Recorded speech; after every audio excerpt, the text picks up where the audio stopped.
And we're live. How's it going, everybody? It's the Joe Little Fox here. It's my channel where I talk about anime, video games, cartoons, and tonight we're going to be talking about some anime, obviously, by the title of the stream. We're going to be talking about NaruHina Canon is trash. Psych, nah, it is debunked and fact checked by me. So that's what I'm going to be doing. Anyways, I'm going to be doing this from my laptop. I know how usually my laptop always gets all like, I don't know, body or robotic and stuff and I get annoyed or it kicks me out of the studio. But I'm going to just power on through it. Okay. Usually I've been doing stuff like this through my phone, like recording and all that stuff or whatever, like when I'm drawing and all that stuff. But tonight I'm going to use my computer, and I can only share screen anyways through my computer. So there is that too. So I can't do it through my phone anyways, even if I wanted to, use my phone. But anyways, I'm going to be reacting to this or talking about this video that I saw called Day Day Does. That's her channel. She did this thing about Naruto Hinata, and I'll explain as I go along and all that stuff. And I'll kind of show you how much of a huge Naruto fan I am on top of that, and kind of correct some things that I think she kind of got wrong in her video and stuff. So just think of it like a debunk. Yeah, one of those old classic type of videos or streams in this case. But I'm also going to be talking about another guy called Malipedia and stuff right quick before I even start anything. So yeah, so let's just jump right into it, I guess. So where do I even start? I'm gonna start off with this guy.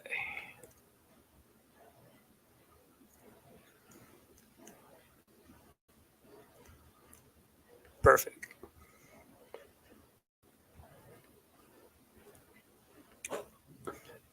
All right, so in case you guys don't know who this is Malipedia. As you can see, he's got like quite a lot of subscribers and all that stuff.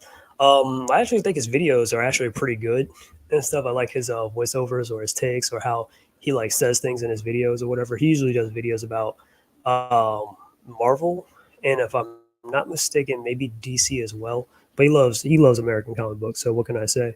So, anyways, he had put out this video and stuff as you can see right here, where Marvel basically had created a new character called Dude Bro or whatever, and it's basically based like it's made to kind of like troll the fans and stuff like that. Um, but yeah, so I'm gonna play this video real quick and let you guys think about that, and then I'm gonna tell you what my response was at first to this. So let's go. That Marvel themselves know that they selling to a whole. You know, it's fucked up that Marvel themselves know that a motherfucker. They made a whole. I don't think it's appearing on my screen, is it? Technical difficulties, as predicted.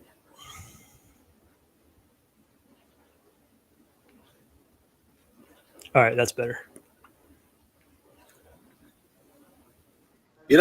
It's fucked up that Marvel themselves they to new like fucking Ultron motherfucker named Dude Bro. His ass learned and came from getting on the shit. First thing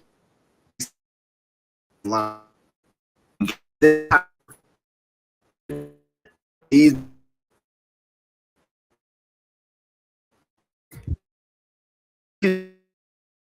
you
Anyways, let me share the screen again. I know that was random.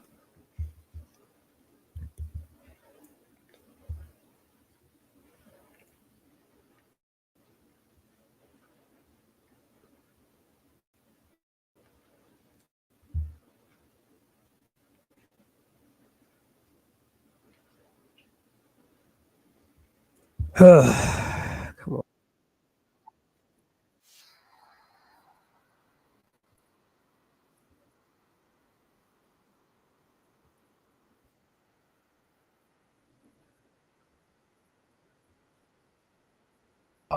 About make your content. Can I at least get through a 1 minute video without this happening? Well, anyways, I'm pretty sure you guys got the gist of it.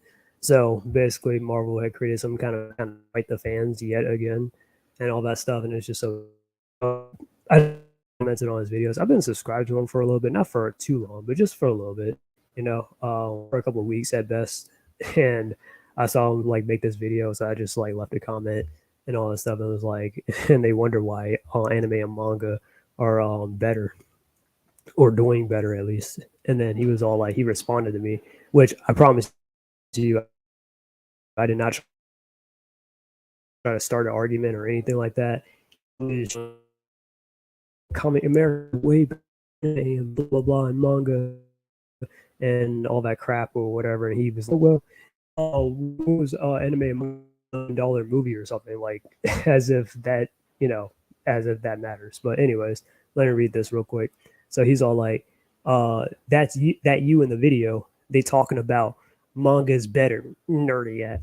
Bro, you talking all about that shit with the writers known to get exposed to be racist or pedos, excuse me, or both. You talking about that shit that most of the shit got characters who are perverts or pedophiles or I don't know. Even Pokemon got a pervert in it, dude. Let us know when you got Six Flags themes, hella movies that made billions, and you got more than 10 characters that's household names 2 years ago. No, who Spider-Man, Batman, Superman, and the Ninja Turtles, even though I love the Ninja Turtles, are and have birthday themed birthday parties, plus toys, plus the underwear and diapers of comic characters. Manga still widely known as the most nerdy, lamest shit you can get into y'all community, weird ass.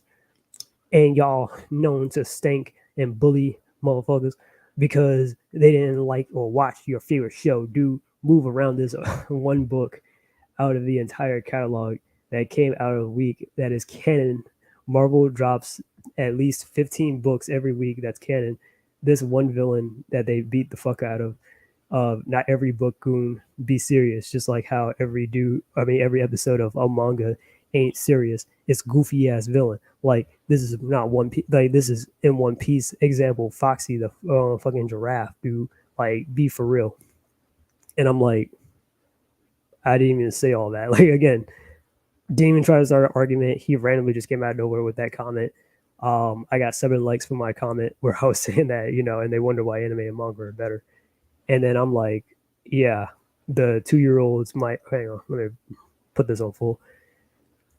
Yeah, the 2-year-olds might have the superhero themed birthday parties, but most kids I know from the ages of 9, like my nephew, and 17, like my cousin, are 9 to 17 years old, and they talk more about Jujutsu Kaisen, My Hero Academia, Attack on Titan, or Demon Slayer, more than they do about DC and Marvel. Sorry, and if this is like the mindset as like a professional writer to kind of invent a trash character because people like me live rent free in their heads, then that's just a bad look for them if they can't just let go of their hurt feelings and just separate that from their job, what they're getting paid to do, by the way. And I wouldn't brag about the movies or streaming shows either when it's like kind of in a slump for both companies right now. So I was like, yeah, I wouldn't really brag about that, but hey man, you do you. I mean, you're into what you're into, I'm into what I'm into. But again, I wasn't trying to start an argument or whatever. I didn't even know he was gonna come with all that energy and stuff. I'm like, bro, where did you get all this from? Like, did somebody that liked anime and manga just bully you online, and then you just like saw that in me, or like you want to project that onto me or something? Then he was all like, uh, when y'all get at least 3 movies that hit a billion, then talk about what's dying. Y'all can't even finish an anime because it gets canceled or the manga ain't got enough chapters. Y'all wind up and complain to the writers about how characters are done in Jujutsu Kaisen, Naruto, and etc. because we care about those characters. But hey, I mean, it's not like we got stuff like what Agatha all along that's out right now, and people are kind of roasting that. Or we had Echo at the start of the year. I mean, don't get me wrong, I love Wolverine and Deadpool. That was a great movie. Um, but you get the idea, or how people are definitely criticizing the James Gunn Superman stuff, or they're criticizing the Fantastic Four and Robert Downey Jr. being Doctor Doom. Yeah. Okay. Okay. Send death threats known as being musty at anime cons, your favorite manga gus being into weird shit and get along caught doing pedo shit. I don't know who he's talking about unless he's talking about like the Rurouni Kenshin writer or something, but I don't know. I mean, that's usually like a Nickelodeon Studios type of thing, but okay. And y'all argue all day about dub versus sub because y'all hate to read, don't speak on mangas or comics. You know, he's kind of generalizing because I've never commented on him before or whatever, so he doesn't know anything about me and where my positions are on some of this stuff. But okay, you definitely don't read enough to do that. You only read or watch what's popular versus comics. Gone. Okay, there is some obscure stuff that I watch that people don't know about, and then there's popular stuff that I watch that people don't really, it's just like it is what it is. But I mean, I don't always like go to something because it's popular. Like for example, I know I mentioned Jujutsu Kaisen earlier. I'm not really crazy about Jujutsu Kaisen or even Attack on Titan. I like My Hero Academia though, of course. And I do like Demon Slayer. You guys saw me drawing some of my favorite characters last time. So yeah. But anyways, where was I at before I lost my placement? Am I still on? Yep, we are still live.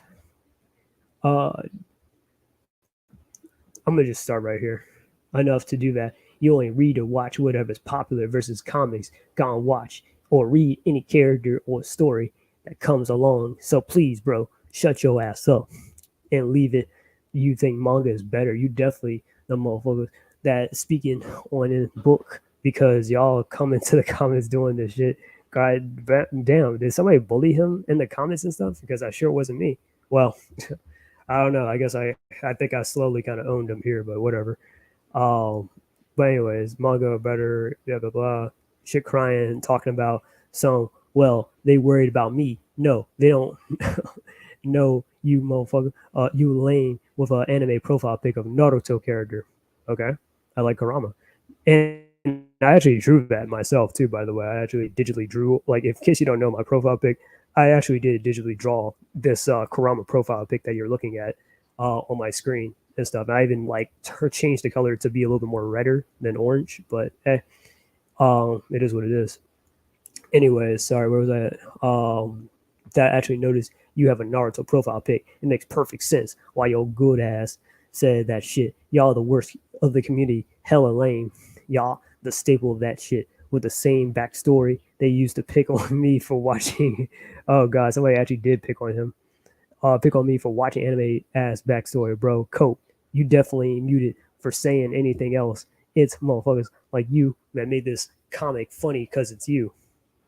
I mean, I didn't go out to buy the comic or support it, so it's kind of just a wasted energy. If anything, I'm watching reviews on it, and I'm just like, oh, yeah, now I'm completely turned off from this. So I'm not gonna go out of my way to support it. And I actually do buy, of course, American comic books. Like this week, I just bought Sonic and again TMNT Saturday Morning Cartoon. I know that's probably sounds like the only thing I ever buy. But I got a slew of comics of American comics like GI Joe. I've been buying some Superman stuff lately because I want to understand Superman better as a character, um, like etc. Like I can literally show you the comics now if I really wanted to, but yeah. But no, I mean I'm more so into anime and manga because I'm just more drawn to it. I like the art style, I like the writing, etc. So that was just like completely random. So I was just like, it wasn't like I was salty or butthurt. I was just like, oh, well, that was completely out of left field, or I was not expecting this, but okay.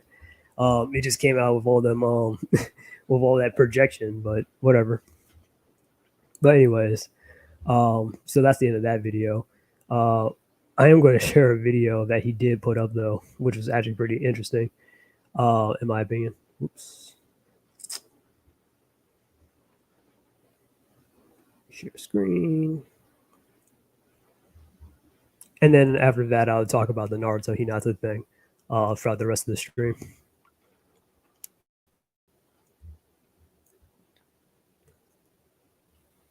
And on this one, as you can see, I didn't leave any comments. So there is that. So apparently, I don't know who or what, but apparently they made some kind of comment. These motherfuckers that made Barack Obama. Well, he pretty much said it how it is. I don't know who. Hang on. I don't know who or what, but somebody decided to go out of their way to make a comic about Barack Obama being Black Panther and Donald Trump being the Incredible Hulk, and them just getting into a showdown or some kind of fight or something. Am I being heard? I think so. Well, anyways, I'm going to continue on. So I'm going to play the video because I actually do like his commentary, though. Like I said, he is funny, but I just disagree with him in that comment, though, and he was just out of nowhere with it, so it's just like whatever. But he's called Malipedia. Into Barack Panther and Donald Trump and his family and shit getting on this train.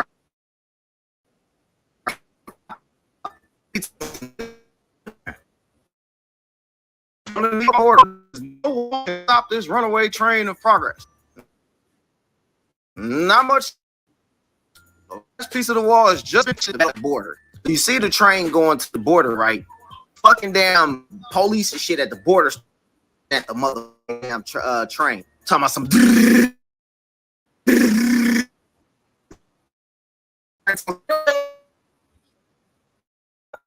Get down, cause it's hitting. This motherfucker does everything. The motherfuckers coming still. Let me pause it right quick. All right, I think this might be a little bit better. Right towards it, crashing into that bitch. This flown to the air. Rock Panther.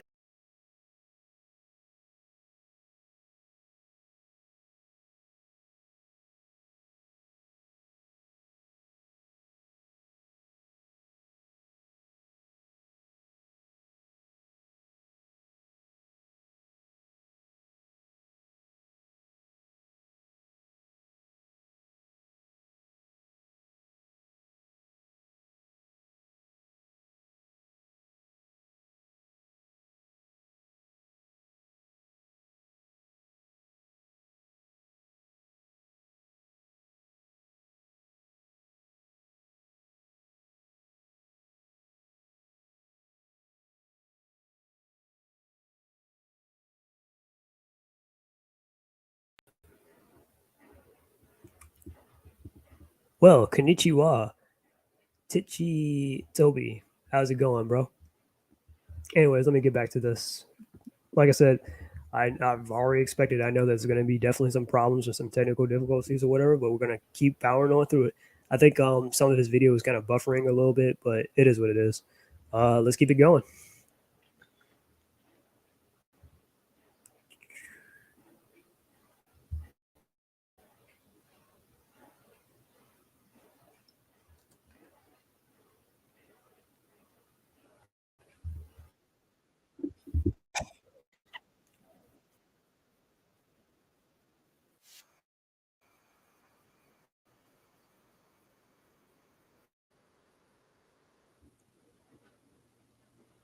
Hey, what's happening, fierce sympathetic Black Queen? How you doing tonight? Hope you're having a good Friday. Today was my day off, so I enjoyed that. Come down. It's Trump. I'm the president of the United States. In case you didn't know, it's my helicopter. Of course, mine is way better than this, but it's down a mile ago. Who are you supposed to be, huh, Catman? I don't like cats. And what's this? Like some stranger wearing my flag? Did she earn the right to wear my flag? No, not the American. No American flag. Give me that. She ass for this shit. Robertson, these people are the future. That is such a weird panel. My America is real quality people, not this riffraff. My dear, fetch me the cheese toes. Looks like I'm going to have to deal with this one myself, and I need my strength. This bitch pulls out a fucking cheese, starts feeding on me, tells me, nom, nom, nom. The motherfucker turns into the whole.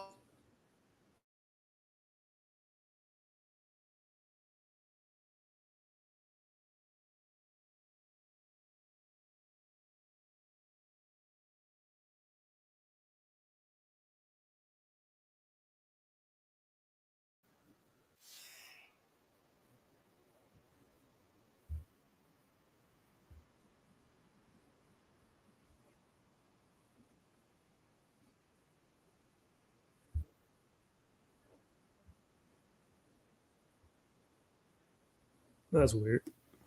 Hang on.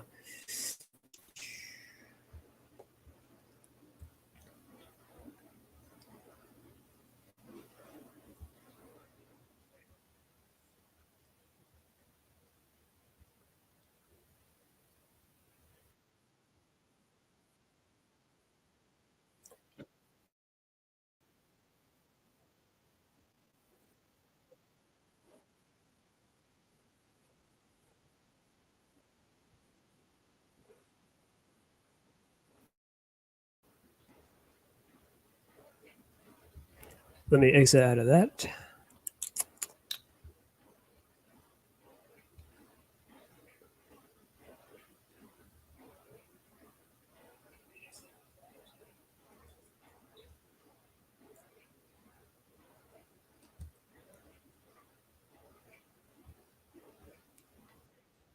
Take two or take whatever. Differ. Say, what's that on your face? Look at him.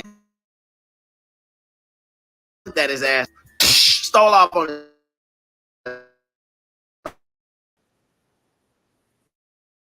Sir.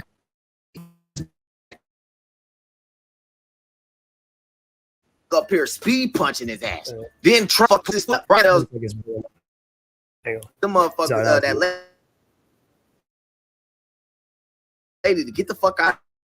Boom! Slams his foot. So, catch and release. Roger that. Halt! Stop right there. There's Popper at. Motherfucker, another power. This little whip thing and grab their ass. Trump hits the motherfucker, right? That's when Brock Panther somehow to a whole bunch of little rock are fucking him up. That's why he was beating. Ashes, how's it going?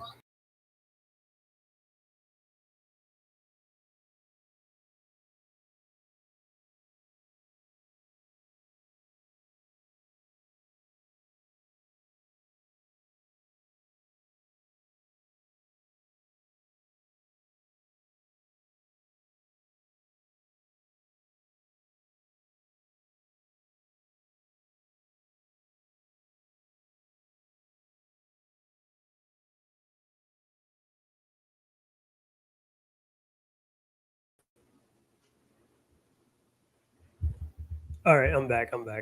I know this is going to keep happening because I'm on my computer, but again, I mean, I'm here for it. All right. Let me look at some of these comments real quick before I get back to the video. Konnichiwa. All right. Yo. As I was saying, yeah, how's it going, Ashes? I hope you're having a good night tonight. I know it's a Friday. And then Tiki Toby, is it true that Big the Cat has a mentally, well, I guess you mean, yeah, does he have some kind of mental illness as young child for his age?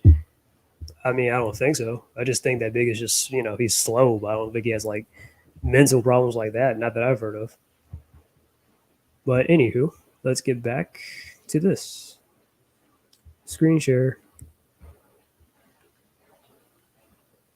It's almost done, guys. Off, right? Motherfucker, Trump told us, what's this? Get off me. You see Trump's son up here looking, and his he got a fucking vein in his forehead as he make them motherfuckers disappear. I think reality. Like, good job, son. Proper Papa proud. How many lives was that, man? You can't have many left. You got any other tricks up your sleeve? Black Panther says, just one. Drone strike. And then these motherfucking drones came through. He's like, huh? And Black Panther said, you're fired. Boom, boom. All these motherfuckers start blasting their ass. So out the rubble and shit, right? He think he won. This motherfucker comes out, grab him by his neck. He was like, you think you won the argument, don't you? Nobody argues better than me. Let me show you. Space Force 1 fired a big laser. Big ass laser from space comes down. Boom! Big ass explosion. Both these motherfuckers at the center of this shit. People fucking getting brushed off. One of them rocks slides into a damn trench. Black Panther.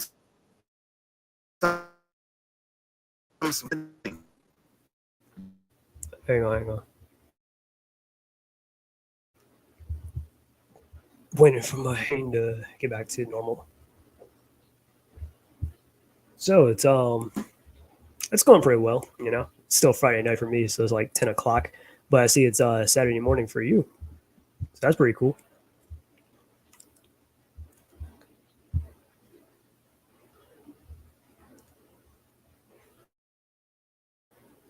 The weekend.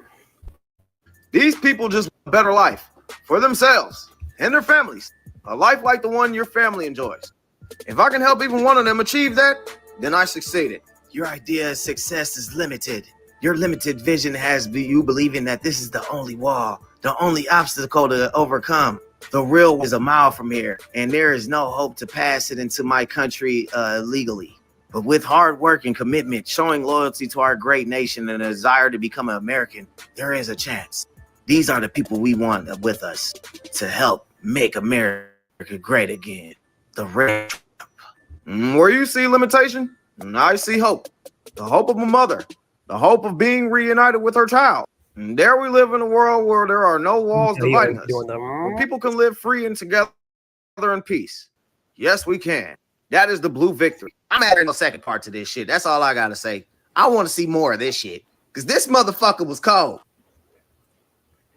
And that's the end of that. So what do I think of the fan theory of Shadow being Silver's father and Big being Blaze's great-great-grandfather?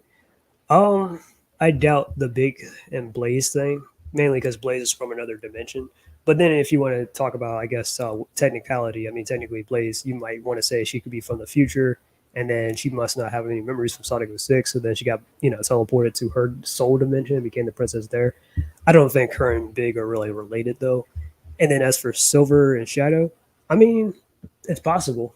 I mean, we don't really know who Silver's actual parents is or who his ancestors are or whatever. I think his ancestors could possibly be Sonic and Amy.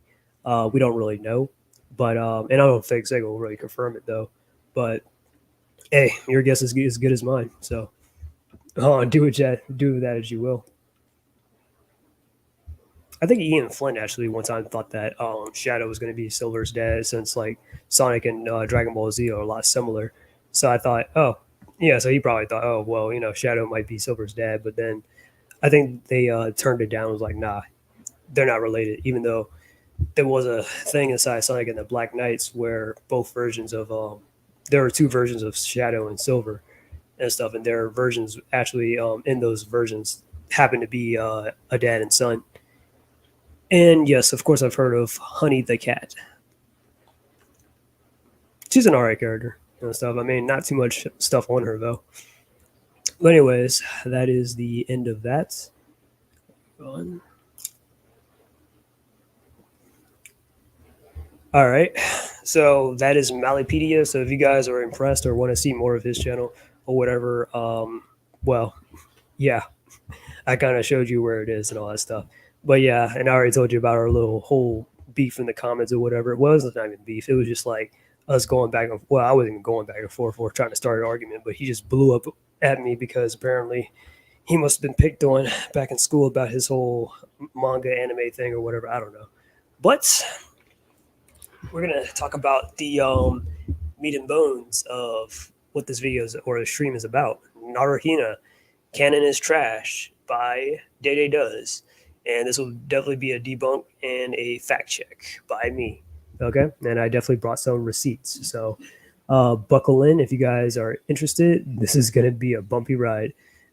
This video, I think that she has, hang on, let me pull it up, 27 minutes, but I can manage. Well, not even manage. It's not about me managing, but knowing it's me, I'm going to be pausing a lot. So, this video is going to be a lot longer than that. So, hope you guys got your popcorn. I did before had a fan theory of Big and Honey being Blaze's great great-grandparents. I mean, that could be interesting.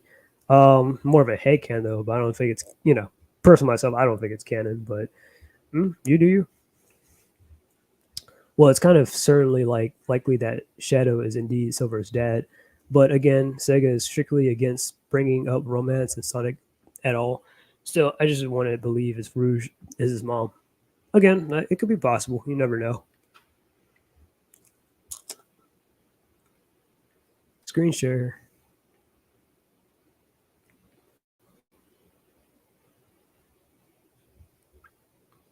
Actually, and before I hang on, let me stop screen sharing real quick.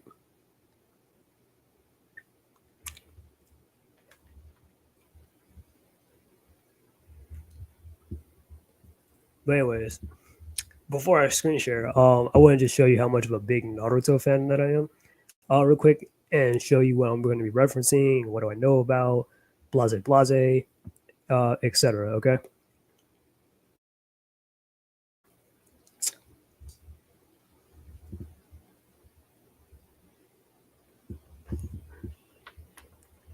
As you can see, I got on the Naruto shirt. Jonah Little Fox, Naruto, Nine Tails. Hang on. Yep, it's a cool shirt. It came in black, but originally I kind of wanted the blue one. Well, it came in blue, but I wanted the blue one. But it's supposed to originally the colors were in black. Again, God damn it, I dropped that. Hang on.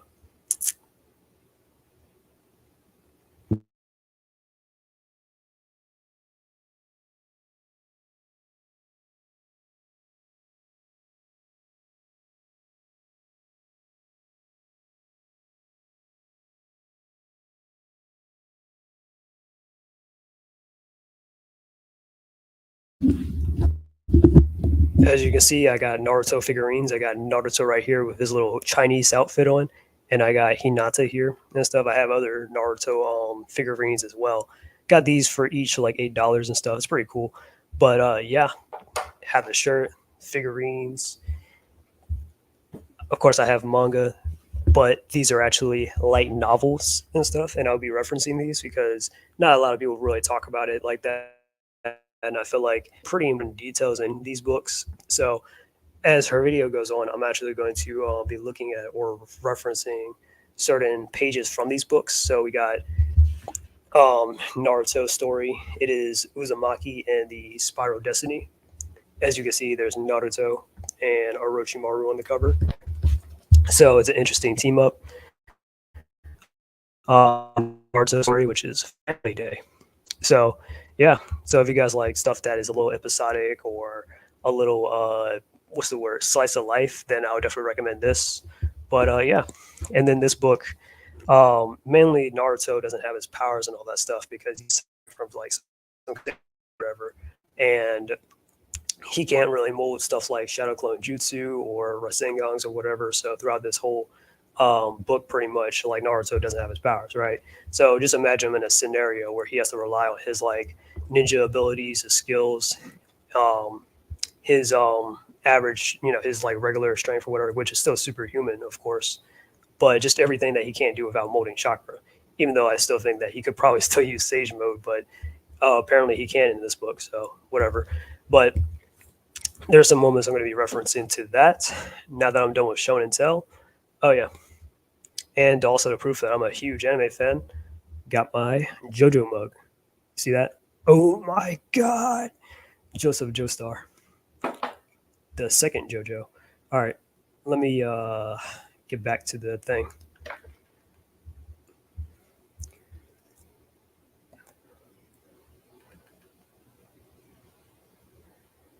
Ashes don't understand why there are people believing that Rouge is Silver's mom, because wouldn't Silver have bat wings? Not to sound disrespectful, I'm just confusing myself. I just don't get it. Is that Hinata? Yes, that was Hinata. I have a Hinata figurine. I got even a Sakura figurine, Shikamaru, Itachi, Gara, Kakashi, Orochimaru, Tsunade, Jiraiya. You get the idea. I do have some Naruto figurines over there, but I was just showing off my Naruto and Hinata thing to show off how much of a fan that I am. Anyways, did you ever think of Itachi being the shadow of the series? I mean, not really. That's more of like Sasuke's role, really, to be like the anti-hero type and stuff. But Itachi's just like, kind of like he may come off as like somewhat as a villain, but he's really an anti-hero though. But Itachi's trying to make sure Sasuke is right. He's powerful enough to be able to handle himself. That was his whole purpose in the story. Not necessarily. I mean, Sonic had kids with Sally, but neither of them had speed abilities or was a mix of two species. Same goes with Alina's kids, how different each of them are.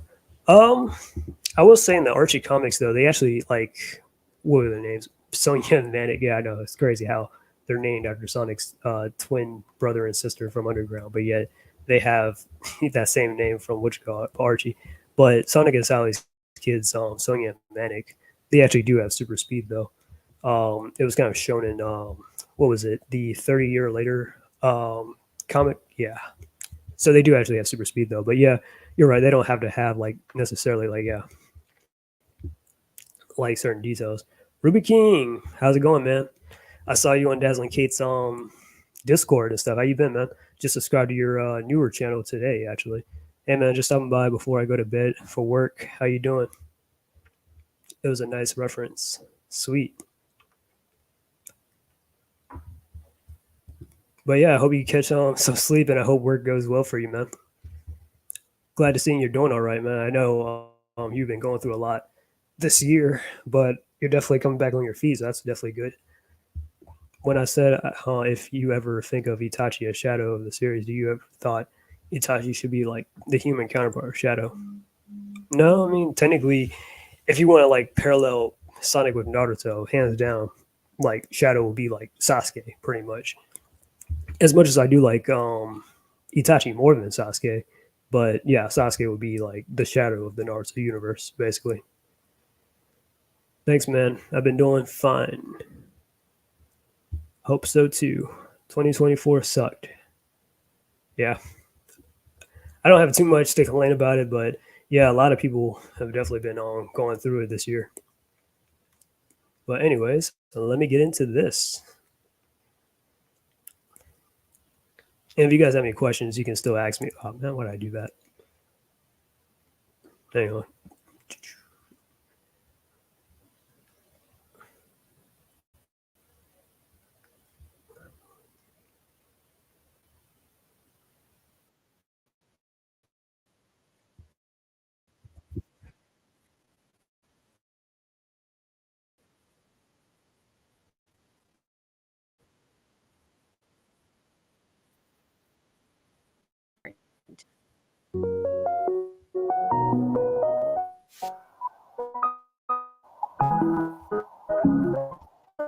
He does a channel where you basically get to watch me draw and talk about fandom slash storytelling.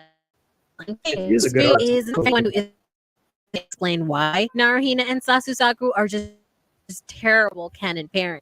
Like I've seen some shit pairings, but these take the metaphorical cake. There's shit pairings apparently. Okay, cool. Again, I'll talk about it later. Them and rate them. Perfect.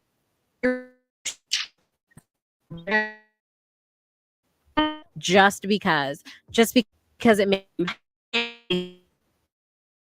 the big always support.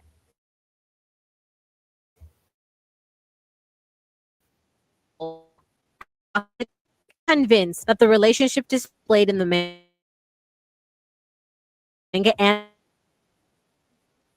together with each other and perfectly healthy and superior because it's canon. I wouldn't really say all that, but yeah, definitely healthy and pretty good. Have I seen? Nope, I have not. What was I gonna say? Yeah, I do think it's healthy and all that stuff, but let's get into it. I'll explain my reasons why and read over some stuff. It will literally ban other pairings and the people like them. So it's not shouldn't and wouldn't end up that the main four, or I will mention soon.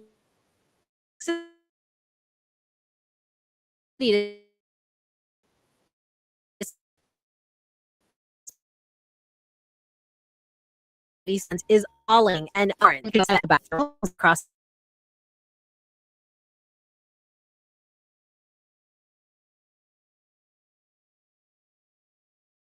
the city. Minor care, welcome, and let's begin. But first, a quick word from our sponsor. Day does a story Greek myth. Not really a question. Just wanted to continue.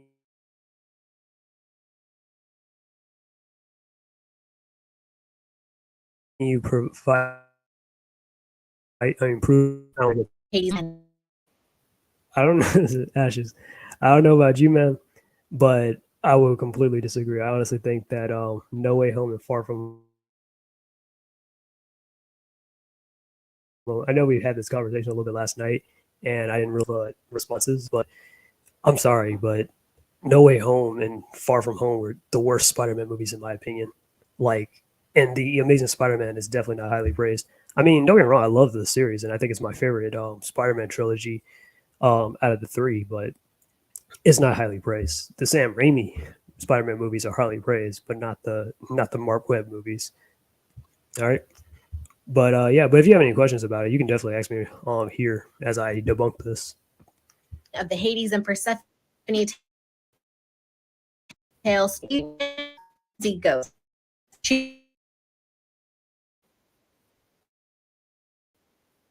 Characters will fit any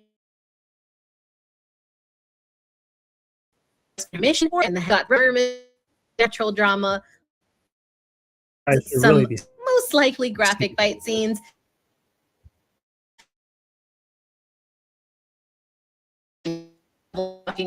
Check out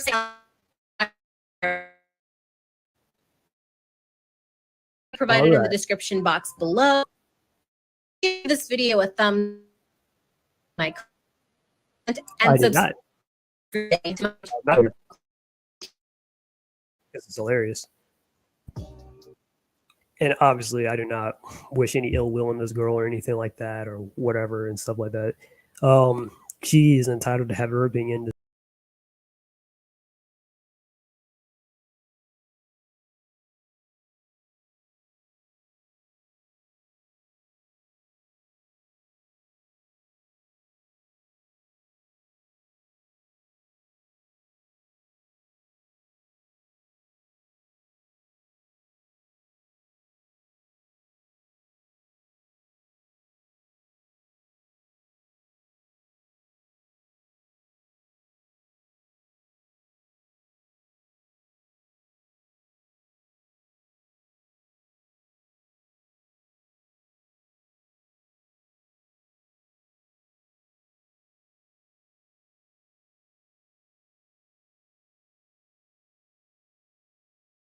And happy birthday. I'm back. Technically, it's my 25 and a half years old starting yesterday. So there you go. But anyways, let me get back to the video.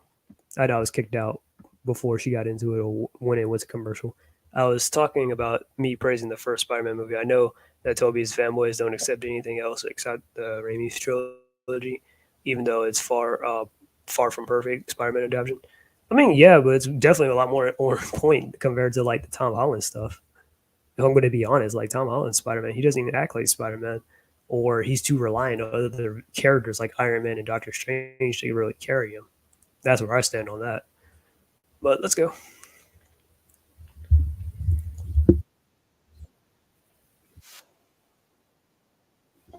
I'll start off with this least terrible pairing.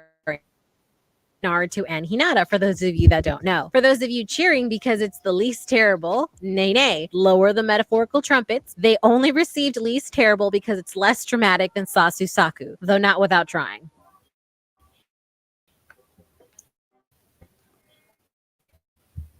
Wait, did I just say it's not God? Well, anyways, before I even start, I debunked the whole Sasuke soccer thing. I haven't even watched the video yet for that one, but I can fish around, and I can definitely convince people that maybe it's not that bad of a ship as most people would try to paint it as. But let's keep going. Starting with the crush of it all, Hinata's crush on now having a crush on you,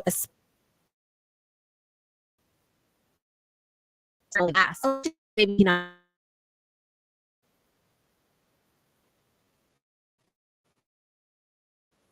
Unintentional Mulan reference right there. Hinata's love for Naruto, cute as doesn't save Naruto from concerned. If anything, and because friend, and I'm basing this off the manga and OG. Naruto and Hinata had a meeting. They never implied that in Zai Boruto. But yeah, Naruto and Hinata have known each other even before the academy days. Like even when they were like probably like 4, maybe 6 or so. Yeah, they've known each other for that long. But okay.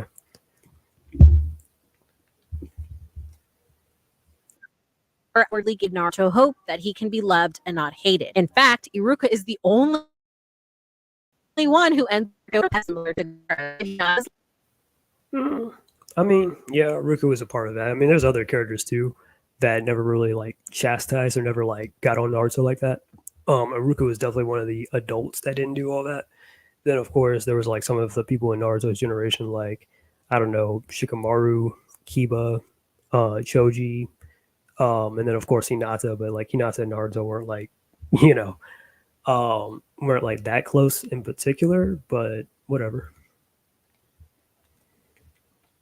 love was so great, her passiveness and shine and nothing to Naruto becomes more of a hindrance and can even be likened to being her health cook things better. Naruto, she keeps her health. What good is cheering Naruto on from the back when he can never feel its effects or know that someone believes in him when no one else does? A child needs to know he's not alone, not assume that he's not. Infections meant so he even though they're like the same age. So it's like, yeah, they're both children. Like, what'd you expect? But there's she's about to say something that I'm gonna pause again on. her as a weird girl. That's it. She instead is the weird girl. It's Yeah, he definitely did call her the weird girl. But if you remember that whole conversation, because I've come back to that whole Naruto versus Neji fight, of course, and the setup with it and all that stuff. But basically, what Naruto was saying was, he's like, Hinata, you're a little weird. And then Hinata's like, yeah, thanks, Naruto. Every girl likes to hear that. And then Naruto's like, yeah, but it's people like you that makes the world. And then Hinata was like, oh, that's what he meant by it. Naruto's not a very articulate person, and sometimes what he says might be a little insensitive or whatever. He don't really think about it like that, but it is what it is. Yo, what's happening, SSJ Namakaze? How you doing tonight? As you can see, I'm definitely talking about some Naruto. So, if there was things you didn't know about Naruto and Hinata's relationship, I just might be able to give you something or share with something that what's this conversation about Naruto and Hinata. So basically, I was on YouTube this week or whatever, and I saw this chick. She did this video. This could have been a while ago. I think it was like a year or two ago. Yeah, 2 years ago that she made this. So I kind of want to debunk it basically, because I just feel like there were some things that she said that was kind of wrong, especially since I'm a huge Naruto fan and I got like novels and I've read the manga, and of course I've watched the anime. I'm not saying I've watched every episode or I have every single manga, but I think I know enough to kind of debunk what she has to say. So that's what this whole thing is going to be about. And then back to Ashes. No, I completely disagree. Tom Holland does not act anything like classic comic Spider-Man. I would know because I've been reading some classic comic book Spider-Man, and no, he does not act that nerdy and that young. um, than both Andrew and especially Toby. For example, people want that he's just a sidekick, even though he wanted to join the Fantastic Four at first. Yeah, he wanted to join the Fantastic Four because he thought that they were getting paid. Once he figured out that they weren't getting, like, they weren't paying and they're doing this for free, he was like, "Oh, well, I'm out then," because I'm like, "Well, if I can't support my aunt, I'm not getting any money out of it. Why am I joining the Fantastic Four?" So he bounced. That's the reason why. But no, he doesn't act anything like classic Spider-Man. Like classic Spider-Man.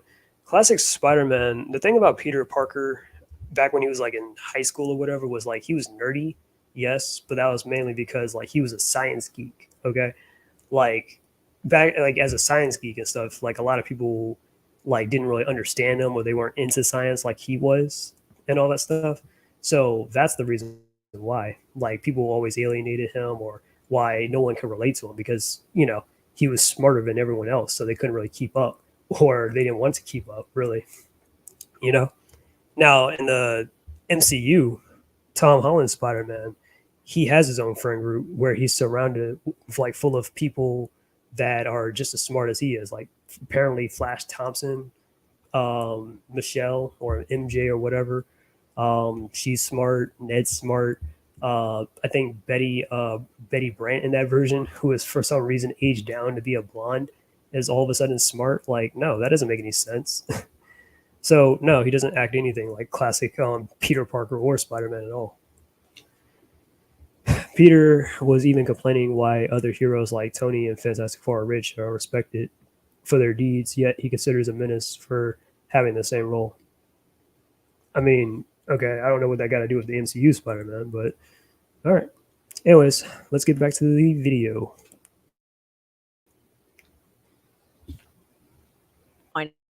We do see her slow over time. She's friends by that point. He's with Jiraiya and the room he cannot with her. There's nothing wrong with just being friends at first, but okay. It's so infinitesimal. It's like 34 teams. If Kishimoto really be the that people are claiming she is, then he should have done her love for Naruto. With Naruto a little bit is that they have a lot of characters, and it's like a lot of characters that they have to like juggle around or try to figure out who works or what. Because the more characters you have, it's like, oh, okay, that's a lot to kind of work with. That's why. Because I'm starting to realize that with My Hero Academia, even don't get me wrong, I love My Hero Academia, but I'm just like, they got a lot of characters, of course, in like Class 1A. So it's kind of hard for like certain characters to have certain like moments and stuff and have more moments outside of just this one time or this, you know what I mean? Right. And it's like that too with Naruto, and all that, it's like, damn, some of these characters had kind of like faded into obscurity a little bit or haven't been that relevant in quite a while. I mean, they had the war arc definitely to show off their skills, or even in the last movie and stuff. There was that, but other than that, I mean, not too much. Anyways, sorry, what was I though saying something about that? Yeah, totally makes sense. MCU, since the whole point of Homecoming was about Peter trying to become an Avenger. Their experience with Vulture declining the offer, thus growing as independent. Yeah, but Spider-Man never joined the Avengers up until like probably like because Spider-Man came out in the '60s. Now I think there was a comic or something like that that came out in between that time before I announced the time where he did join the Avengers briefly though, just to try it out. But Spider-Man's a solo character. He didn't join the Avengers until at least in the 2000s, early 2010s with the new Avengers and stuff, with Brian Michael Bendis's run with Luke Cage and Daredevil and Iron Fist and all of them and Doctor Strange. Yeah, but with Thor, Hulk, Iron Man, all that, no. Spider-Man wasn't trying to join the Avengers. He didn't care. He would team up occasionally, sure, but he wasn't a part of the team. That's a huge difference. I know a lot of people regard him of her feeling the pain as the pinnacle That's of a their good one. pairing. And normally it would be. I mean, confessing your love in Japan, that's a big deal. In the fandom world, that's even more so because it confirms headcanons and makes the metaphorical haul, but it still is the worst thing happened to a girl. Like, I got secondhand embarrassment just by watching it. And normally a confession itself isn't a bad thing, but one, Hinata did it in the middle of a battlefield when it seemed like all hope was lost. Two, unlike in the anime, the manga doesn't have Hinata using her I don't know. Maybe because she didn't think that she would probably survive the encounter. Who knows? And maybe there was probably something she wanted to get off her chest. Just saying. confession to her painful. So she literally just went down to face Pain, tell the boy she's enamored with that she loves him, and then what? Die? That's it? Are we just going to give up? There was no way her confession was anything but embarrassing because it didn't do anything. Even Hinata admitted that it was selfish of her to confess at that moment. I Maybe don't remember her saying that, but it was useless in that moment. I'm like, I'm pretty sure we all remember after Hinata got stabbed, Naruto went berserk, went six tails, and then beat the crap out of Pain in that moment. Or am I misremembering that? But nah, there was something else that, yeah, hang on. you could argue that it spurred Naruto to back on the table, but then what? She still how people give Sakura credit for, but that's a video for another. But I don't see what Sakura got to do with anything here. But okay, I mean, it's not like, I don't know, no one else was around. Naruto couldn't use his chakra because he was stabbed up with those chakra rods, and couldn't use his powers. He couldn't go Sage mode, which honestly, Naruto was actually winning the fight against Pain in Sage mode. The problem was he had a time limit on there, so so he couldn't really do anything. So yeah, who else is going to step up when no one else is around? Oh yeah, there's Hinata and stuff, protecting Naruto and standing up for him and whatnot.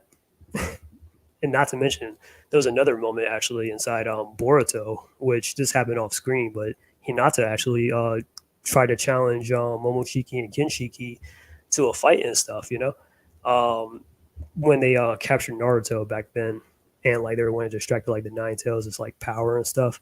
Like literally Hinata, set Himawari aside and went to go try to save Naruto. Didn't exactly go out in her favor, but hey, she at least tried. But hey, whatever with that. Well, I would say MCU Spider-Man isn't a legit Avenger since he declined the offer, yet he still helped them with Thanos, even if it costed his life and that then his mentor's life. Okay. I mean, I don't know what to really say about that, but he's still not accurate compared to the comics, though, or anything like classic Spider-Man. Sure, maybe with the little eyes and a little bit of the costume, but not. No, I'm like, no. Classic Spider-Man is more so like Spider-Man the animated series Spider-Man. That's more of a classic Spider-Man. Time. And a lot of people that he getting from, but honestly, Naruto would have done the same thing if Hinata was anyone else. I mean, the details before. I don't know if it was anyone else, but in that moment though, and then yeah, I think it was pretty big. Seemed like Sasuke died during the wave arc pre-Shippuden. The he's gained so tails is only natural considering he's unleashed the beast several times now. So of course, unleash the beast. Another because would have been fucked. That being said, he did it out of love for him. Whoa, go back. What did she just say? The nine skate died during the weekend. The fact beast several times. So of course he tailed because of it. During he was fighting against Pain, the Lord did because Konoha would have been fucked. That being said, if you're convinced he did it out of love for him, I can't remember if it was this part or something that she said later, but Pain wasn't. I mean, well, he just Pain's goal wasn't that he was trying to destroy the Leaf Village. His goal was to capture Naruto. That's why he was going around the Leaf Village. Him and Conan, they were like, forget the stealth. We're just gonna go around and we're gonna try to interrogate people to get information about where Naruto is, because he's the last Jinchuriki we need. Well, him and Killer be the last Jinchurikis we need for the Gedo statue thing, for Ten Tails and all that. That's all. The village was just in the way. Like if Pain really wanted to, which he did, he destroyed the Leaf Village and all that stuff. I think one of Naruto's biggest fail was was killing off Neji, he legit had no reason to die. Um, I'll actually explain that later because I actually think it actually does have a like at least a purpose, but you may not like my reasoning for that SSJ. I know a lot of people definitely say that though, but I can actually I can definitely like yeah. Hinata, you're wrong, but it's fine if you think that. Sadly, it just makes the aftermath of the whole battle even more embarrassing since Hinata confessed her love to Naruto and all he did was have his moment with Sakura where she hugged him in front of the whole village and then he literally doesn't ever acknowledge what Hinata did or said to him. Not once. Like this bitch literally ignores her painful, obvious love confession for years. Doesn't even say, hey, I don't know how to feel about you right now, but if you give me time, I'll give you an answer. Man's literally ghosted her I love you confession. Like, I can't even. Okay, and this is also one of the things that I can definitely easily debunk too. So usually when Naruto goes into those forms, like how he went to those like six tails and all that stuff, Naruto, like I've been, and I was actually rewatching a little bit of Naruto, not recently, but earlier this year because I have like the box set, and I was like looking back on like Shippuden and stuff because it's been a while. I'm always watching like the original Naruto and stuff, and I was like, you know what? Why not rewatch some episodes from like Shippuden since it's been quite a while and stuff, you know? And honestly, to me, it's a lot more better because you're dealing with a more older experience and a little bit more mature Naruto and stuff. Which I'm not saying I don't like Kid Naruto, of course, but Teen Naruto inside Shippuden, oh yeah, goat for a reason. But anyways, but he was definitely a lot more moodier and a lot more angsty and stuff. Let's just say that, okay? And wasn't Mr. Nice Guy all the time or Mr. Nice Ninja. But anyways, what was I gonna say though? Yeah. So when Naruto goes into those forms, he kind of loses his memory a couple of seconds after he goes into that form. Like in the Rescue Kazekage arc, like literally when Naruto went like what almost two tails on Datara and stuff when he like killed Gara or whatever when you know when they killed Gara and stuff. Yeah, Naruto kind of forgot what exactly happened at that moment, like which led up to that. I think he might have remembered a little bit because you know his shadow clones weren't dispelled yet, but once he dispelled the jutsu, yeah, he probably was like, "Oh, I did all that and stuff." Or here's a better example: back when he went four tails against Orochimaru and stuff, and he was like fighting Orochimaru. Last thing Naruto remembered was, oh, he saw Orochimaru, came out that woods, got pissed off, and then, well, you know the rest from there. Naruto was like, wait, I did all that, and I hurt Sakura too. Oh man, like yeah, that's yeah. So yeah, he forgot something like that. Okay, not because oh he ghosted her or he knew how she felt. Like no, he just forgot because of that side effect with that transformation. But anyways, let's see some of these chat. What the animated series, Peter doesn't even look like classic comics. Peter, I mean he's supposed to look more like '90s Peter, but you know since it was the '90s at the time, anyways. But whatever. Um, Spider-Man Unlimited Peter looks a lot more like classic Peter, though. I'll say that. But '90s, yeah, I mean, but the animated series looked like his '90s counterpart because you know came out in the '90s. He looked and acted like a Chad. Yeah, I mean, he got the spider powers and all that stuff. And this was in his college days and stuff, where he was already kind of like a couple of years into being Spider-Man, anyways. He's more similar to with Garfield's Parker since I just don't see Andrew look like a nerd. I mean, he was a little nerdy at first. Well, he wasn't, but hey, he was to me the best actor that played Spider Man in my opinion. So that's just me though. I've heard the reasons from Kishimoto himself too. Doesn't make it good. They should have off 10-10 if anyone. Nah, I disagree with that. SSJ, I don't think they should have killed off 10-10. I think it's a lot more impactful to be Neji, but I'll explain that definitely when she gets to that because she will bring it up in this video. Which makes the premise because a Ford confessing force into a jutsu is the only way to turn it out about people, but starting your relationship with coercion is just not going to end well. I disagree with that. It's not because of the hey, look, there it is. Actually, let me bring up this comment too because it matches perfectly. But back with the last though, no, it wasn't because of the genjutsu thing. Mainly, and if I forget to say this later, it was because like, well, it's like one of those back of the head kind of things where yeah, deep down, Naruto actually does like Hinata. He just never really thought much of it until he realized Hinata's real feelings and was like, you know what?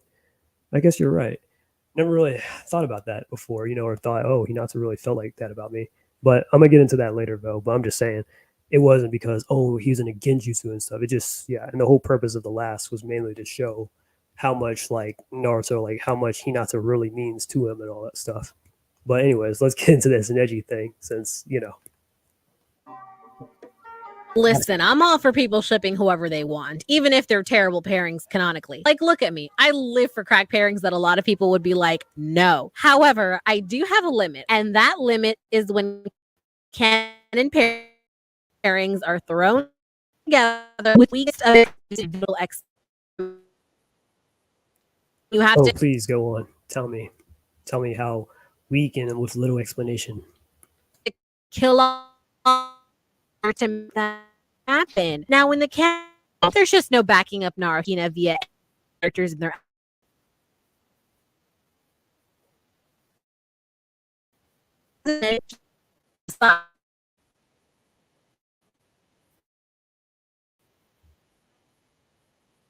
like Kishimoto, Masashi Kishimoto, like one of the most like manga artists that had wrote like the most popular ninja anime series out there to this day. But okay, yeah, it's Kishimoto's. Oh, he's a terrible writer. Hinata and her love journey to later. Love Neji in such a tragic way of Naruto and Hinata in order to force them to bond together and get close together to help establish Hinata as a heroine, which meant Kachimba la vida, I swear to God. And apparently Kishimoto came up with Boruto's name because Neji's name and is so screw the relationship with Boruto. Like, I am sickened that Naruto and Hinata had no basis for any relationship that wasn't platonic, and that Neji's entire character arc the privileged cousin and her love life. But okay. Who forgets that she exists? Like my man. Because then I don't know how you pronounce it. I'm just call it Period. Because then Studio Period had to make a whole ass unnecessary movie to guilt trip down Naruto into having any sort of feelings for her. I am metaphorically I will say most of the pairings. Hang on. I mean, I'm about to bring it up. And are weak in Naruto, but that's another conversation. Yeah, might agree to disagree with that. I'm fine with the pairings and stuff, even Sasuke and Sakura. But I can go. I promise you, I can definitely go into some detail and justify that later. But right now, but the Naruto Hinata thing, though. All right, the Neji death thing, which was supposed to. Well, okay, actually, let me start with the Boruto thing. Yes, Neji's name means screw, and Boruto's name is supposed to mean bolt, but that's why they named Boruto, because it's supposed to pay homage to Neji because Neji actually met somebody to Hinata because that was her first cousin and everything, and he died trying to save Naruto and Hinata. But let me just talk about this though, real quick. So the Neji's death thing. All right. First off, what you got to keep in mind is that this happened during the war arc, right? This is the fourth grade Shinobi War and all that other stuff. Yeah, it's war. So what do you expect? Okay, there are going to be character deaths. There are going to be emotional scars. There's going to be physical scars. Everything. Like you just don't get like like there's not going to be a war where you're not going to be either personally affected by it. You're not going to have some kind of casualty or loss, or you're not going to go through something. So I'm going to use One Piece for example, right?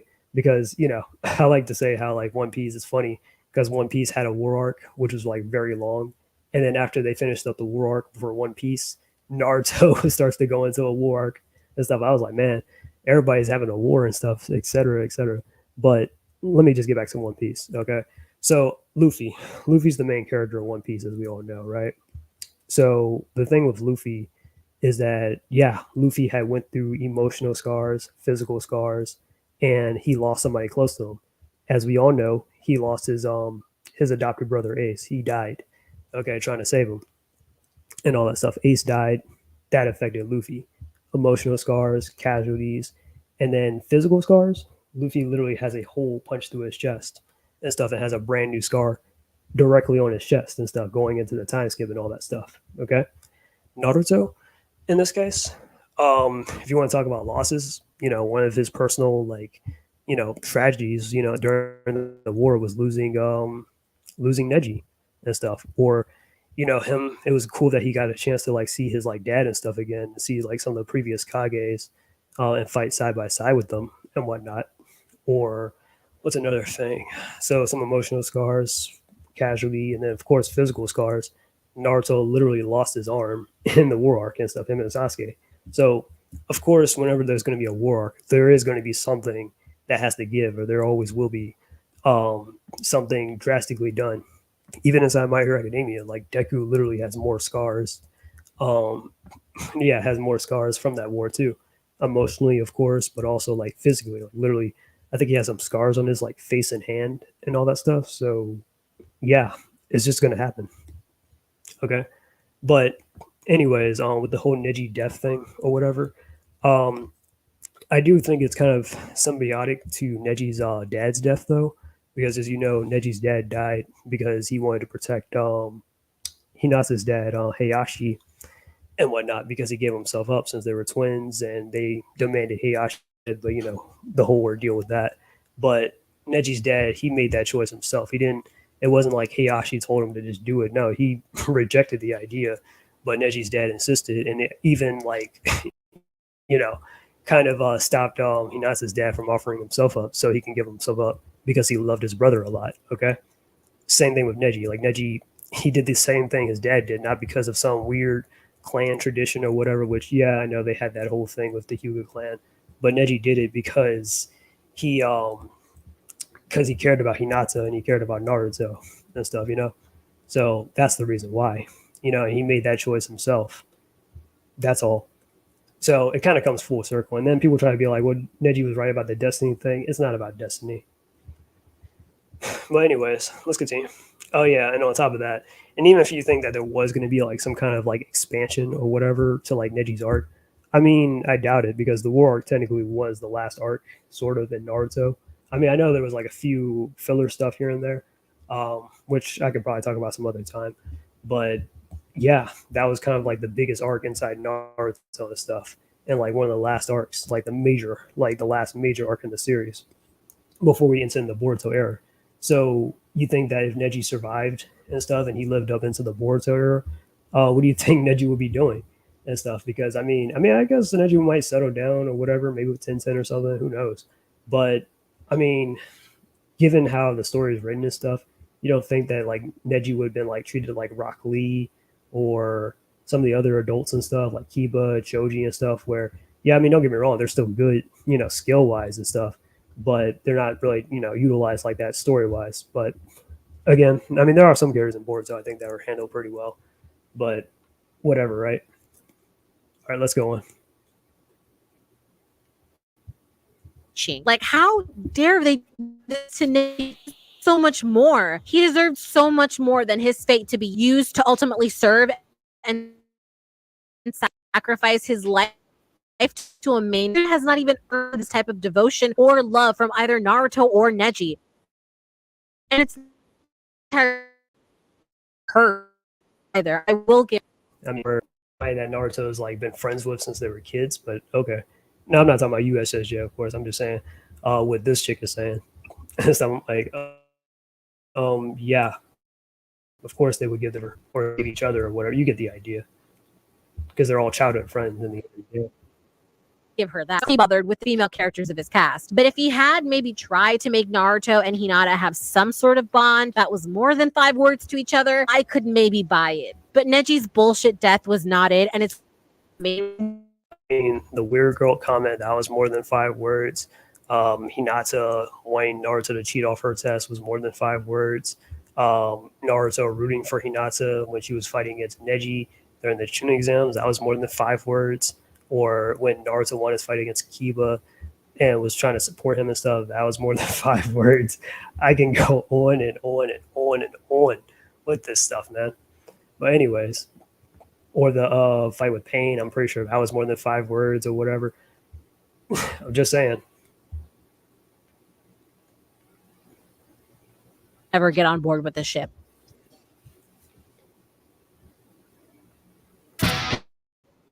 My mantra is global and a different you, and Purdue Global is giving myself for that next level. This is my comeback.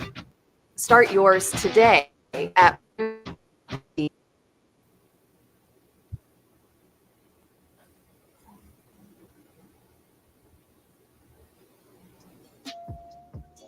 Hinata's lack of communication is her own downfall. Listen, maybe I could have gotten on board Hinata's mission to secure her man had she actually spoken up about her feelings. Instead, the whole stalk our crush from afar thing kind of gets old after a while. It was cute when Minato did it, but then when Hinata started, it just...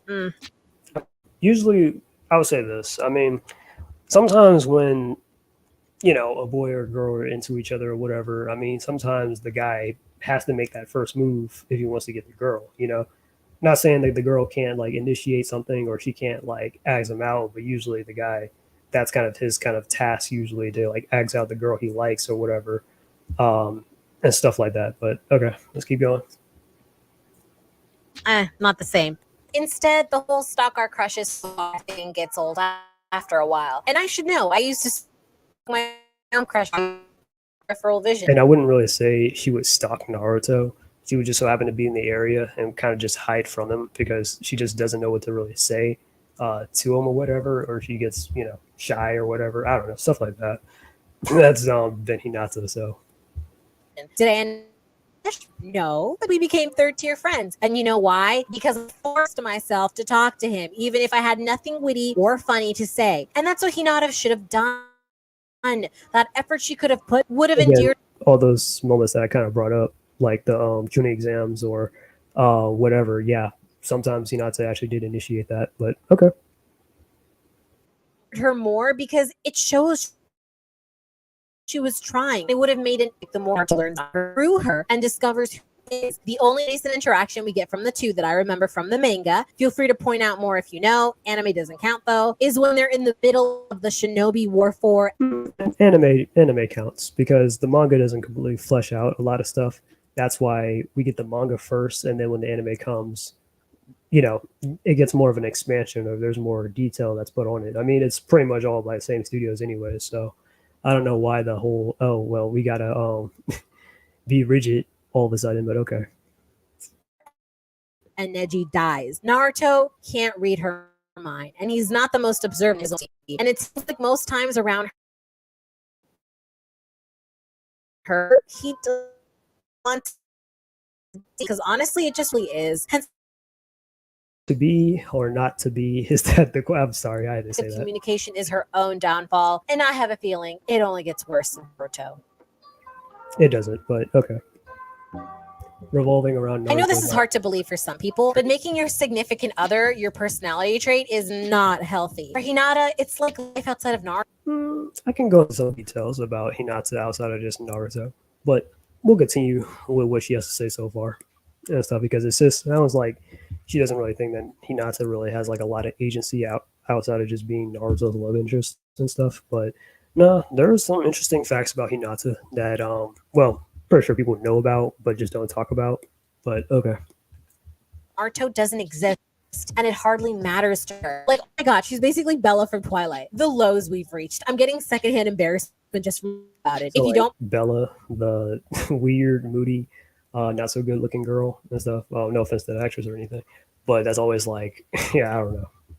And then just fell in love with what you call it for no apparent reason. Because I mean, Hinata had a reason because she admired Naruto for like his character and stuff, or how he stood up for her a bunch of times, or how much like he kind of inspires her.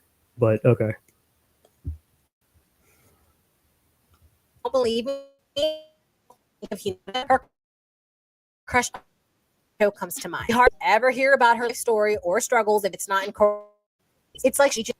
I mean, because her and Neji are from the same clan and they're cousins, but okay. I mean, of course we have like whatchamacallit, the you know, from the Chunin exams, they kind of already explained Hinata and Neji's kind of whole family history or whatever with the Hyuga clan, but or we have like literally Naruto the Last, which is like literally like, you know, that's a movie that's centered around Naruto and Hinata, and some of it stretches back with Hinata's ancestry, but We'll get into that in a second.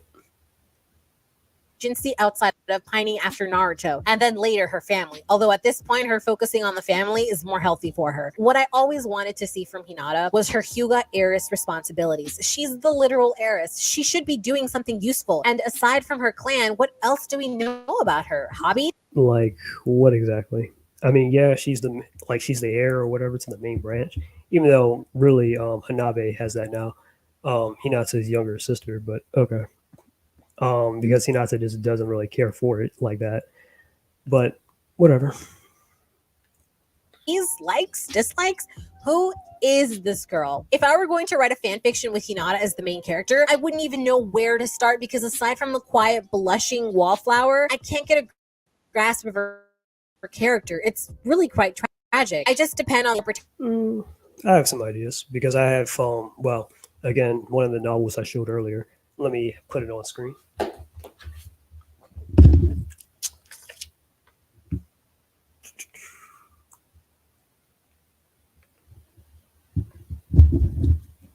So, and this right here has about a couple of chapters. Hang on, let me pull this up.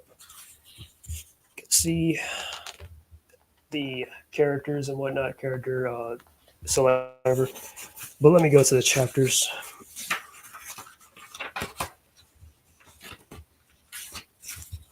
All right. So there is about 4 chapters in here, and there's about and there's an epilogue, and then there's some, what is it they call it, intermissions between some side stories about Shino. But the all right. So first off, we have chapter 1, right, which is what, pages 15 to about, hang on.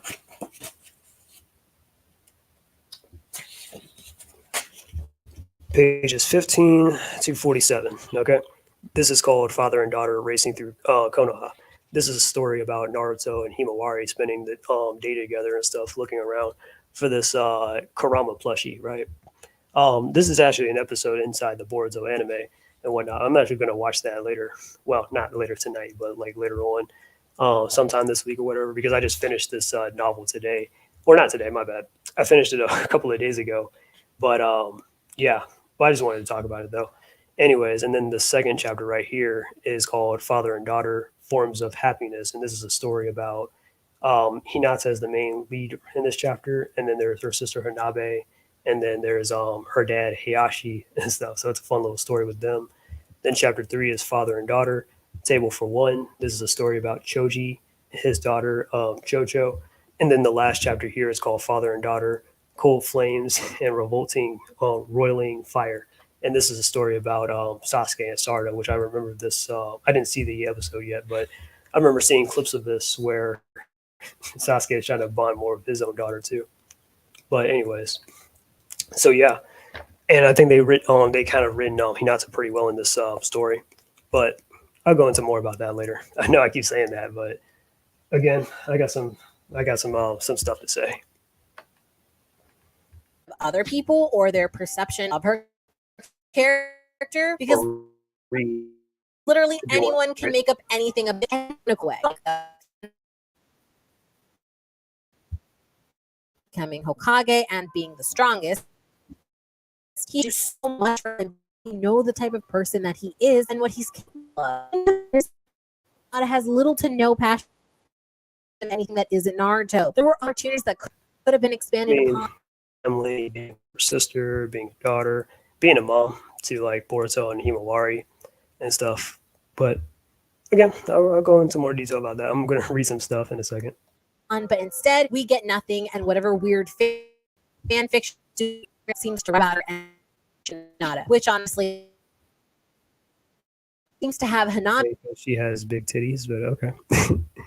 Oh, I'm just saying. I'm like, and it's not like Hinata's like sexualized that badly or anything, because like pretty much like she usually wears like a hoodie and like pants or whatever, and then later on inside Naruto Last, like she doesn't wear like really a hoodie like that anymore, but wears like short sleeves and some shorts or whatever, and then we enter in like Boruto, where she's wearing shorts sometimes and a little bit of a kind of a jacket or whatever, but whatever.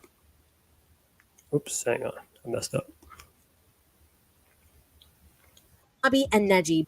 But since she spends so much time obsessing over Naruto, that Hanabi and Neji just comes across as kind of superficial. Even Neji,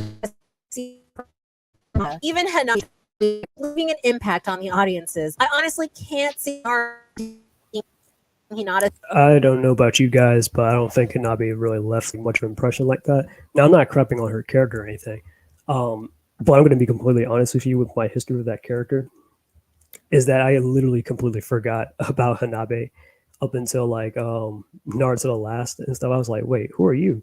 I'm like, wait, Hinata has a sister? Like, that was like way back in like what? I was like 2018 or whatever, whenever Naruto Last came out. Hinata's death simp in the Naruto fandom. Well, yeah, she is definitely a simp for Naruto and stuff, but that don't mean she ain't like a good character. She don't got any nuance and stuff. But what was I saying? Though something about Hanabi.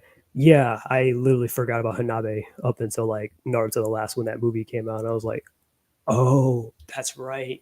Hinata has a sister and all that, and I remember seeing her in the tuning exams and stuff, but I kept mistaking her for Neji. Even Neji inside like a little Naruto Shippuden short kind of like literally forgot who Hanabi is. Like, yeah, his own cousin. He was like, and you're Hanabi. And she was like, yeah, you took real long to remember my name. Because they don't really spend a whole lot of time together anyways. Still. Seriously, when she comes across so bland and introverted to the extreme. Like, she can't even hold a few sentence conversation with the boy. Like, oh, Hinata's motivation and goal is literally. I mean, if you're talking like, yeah, like early Hinata or like maybe even a little bit in Shippuden, kind of up until like, you know, certain moments or serious moments or whatever. But I don't know about, not being able to keep a conversation, but okay. Nothing from what I've seen. Naruto was the one who originally wanted to get the cursed seal and the terrible treatment of the branch members of the family. He is the one that was furious and upset that Neji lived such a lifestyle and nothing was ever done about it. You'd think that motivation would be perfect to give to kind-hearted Hinata, but no. It isn't until Naruto declares his intention to the world that she decides, yeah, let's get rid of the cursed seal and branch class system. Before Naruto, I don't know that how.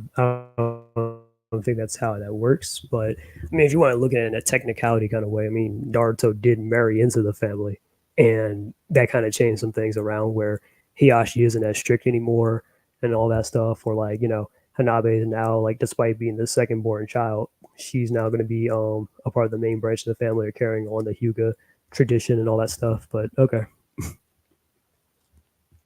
it was never shown that she had a problem with how her family is treated until Naruto says something. If anyone has evidence in the manga or OG anime, I don't know about that because Hinata, like her dad Heihachi, even though I know I just said he changed and all that stuff, but before that, like Heihachi, he was strict and stuff. Like even inside this like novel I just read, Hinata and Hinabe kind of described their dad as more so like he used to be like a bit of a Spartan back in the day. You know how like Spartans used to like raise their kids, or how they used to be like, you know, like they'll raise their women not for like war or for like, you know, for action or anything, but they raised and trained their women so they can kind of bear strong babies and stuff. And they train the men, of course, to be the soldiers and all that stuff, and be like very big and strong and all that stuff.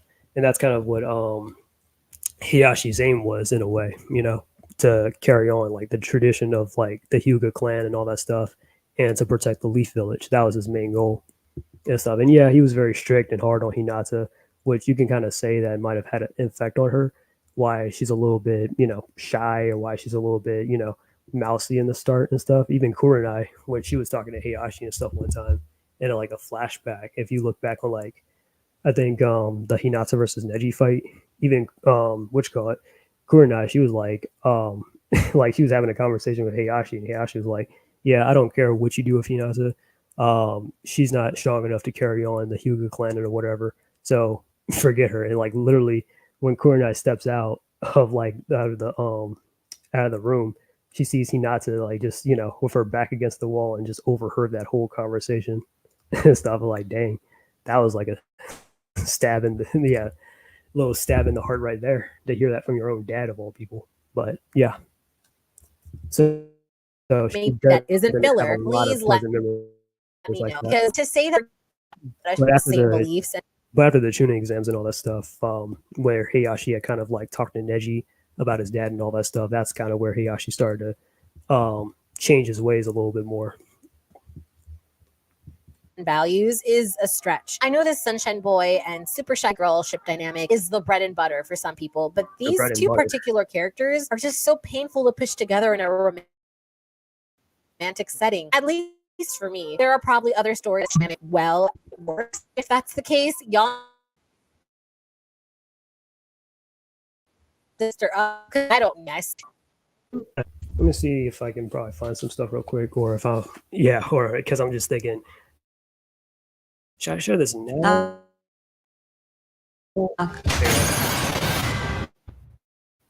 SSJ, it's your favorite movie. It's time we had a heart-to-heart about our future. 68% of business leaders report a lack of diversity in their work. Man, I'm not hearing too many good things about about that movie, about Joker 2. So let's see.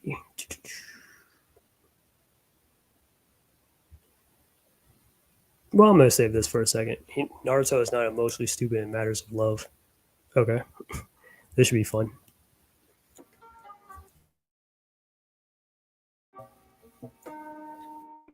More than any of the others. What butters my biscuit? What really causes to grab the matter is stereotype. Love works. I don't know. They didn't retcon to see if he knows how love works. That's not how that works. But okay. I mean, maybe like, oh, well, he doesn't really like know certain things or whatever because he wasn't taught this because, you know, Naruto, his dad isn't around or he doesn't have like, well, except for maybe Iruka, but again, this is going to be related to what I'm going to talk about later.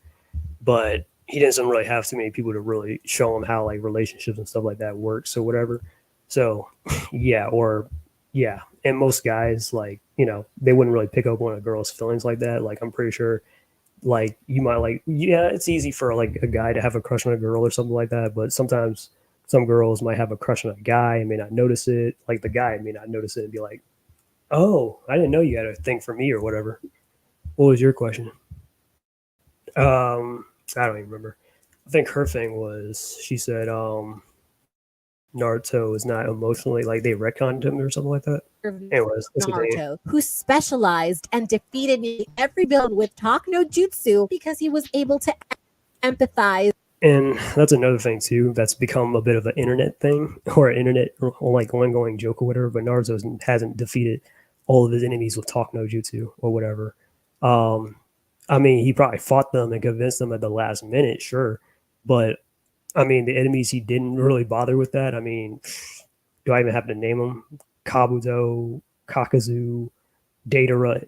If you go back to that fight, Naruto was like straight with the hands of Datara. He didn't waste any time or words. He was going after him for what he did to Gaara. So Datara, Kakazu, Kabuto, Orochimaru. He didn't have to talk no jutsu him. Who else was there? Somebody that was just evil inside. I'm just sticking with Naruto for right now, or Naruto Shippuden. Let me think. Of course, Hidan, but I mean, Shikamaru fought Hidan though. That was like, yeah. Who else? I mean, if you want to technically count the third Raikage, Naruto didn't have to talk no jutsu him. He fought him straight up. And then going into Boruto, I mean, come on. Most of the villains inside Boruto are pretty cutthroat or evil and stuff. Naruto doesn't have to talk to jutsu them. He didn't even bother. I mean, Momoshiki, Kenshiki, Delta, Jigen or Ishiki and stuff. I kind of consider them both. I mean, I know they're two sort of separate characters, but he didn't bother with that.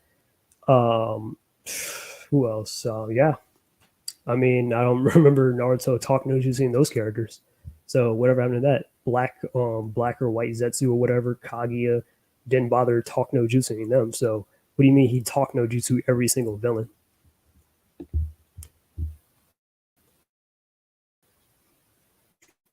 Let me show off some of these comments. Hinata is definitely a simp on in the Naruto fandom. What was your question? Like I said, I don't remember what I was talking about. I was just rambling. I recommend you check out the video essay about 2012 April from Generation Defenders some other time. She considers her one of the worst April versions, which I completely disagree with. I think I didn't see the video, but I think I saw that recommended to me. I just didn't really bother because I'm just like, what? Or they said that season 2 April or something was like the worst, and I'm like, well, in season 2 of the 2012 season, 2012 series of TMNT, there was a reason why April was like that, and that was because her dad got mutated, and the turtles were kind of in fault for that. So she was mad at them, obviously, and then kept her distance and stuff like that for a while, until eventually during that season, like they made up and realized, look, mistakes happen. They're trying to at least help, unmutate her dad and all that stuff. So yeah, but it was kind of to create a little drama between them, but it wasn't that bad. But anyways, back to the video. And understand the nuances of love, who held a burning candle for Sakura for so long that he didn't want to confess to her, because how could he when he couldn't even keep his promise to bring back Sasuke, who loved Sakura. I mean, Sakura's aware. She has every right not to really to accept Naruto's advances or whatever. I know she has her feelings reserved about Sasuke and all that stuff, but yeah. But anyways, what was I gonna go with this here? Naruto. But yeah, I mean, yeah, he had a crush on Sakura from when they were kids and all that stuff, but that don't really mean anything though. Sasuke fiercely and never whined, even though Sasuke was trash at that point. My opinion held by literally everyone. I say love life. But I mean, because when you look back, I mean, you really got. I'm not saying I justify the things Sasuke did or whatever, and it's not like he did a lot of he did some terrible things, but he didn't do a lot of terrible things. I can't really think of too many. He's is he still a terrorist? Yeah, he was, definitely, but I can't really say Sasuke's ever really killed anyone or he's done something super bad unless it was to Naruto or whatever, to him emotionally or whatever, how he was or attempted murders or whatever. I'm gonna talk about that for another time, but you know where I stand on that. She does have some valid points. Hang on. And she pointed out that the writer's fault and not her as a character, but still, the criticism is over exaggerated, knowing how bland some of the older Aprils are. No, I don't think April's ever been a bland character, but again, that's just me. I mean, if you're talking 87, Mirage, 2003, nah, I wouldn't say they're bland characters. But anyways, let's go on. Was able to discern, despite the subtle way the series Tamari and Naruto is there is the entire Naruto series. It's not about being emotionally stupid or whatever. I mean, because you can obviously easily recognize other people's feelings for one another and stuff, but recognizing oh, this girl has a thing for me, I didn't know. He may be a little slow when it comes to strategizing and technical ninja combat. He can convince ninja combat, but emotion. Sorry, go back. What? That was another thing I also noticed from the first time I watched this. What did she say? Trash at that point. And opinion held teased robot. He was able to this and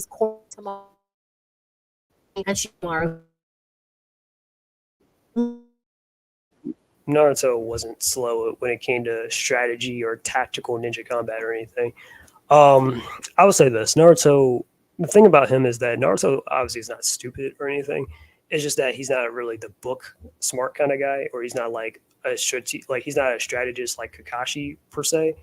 But Naruto is pretty creative when it comes down to it.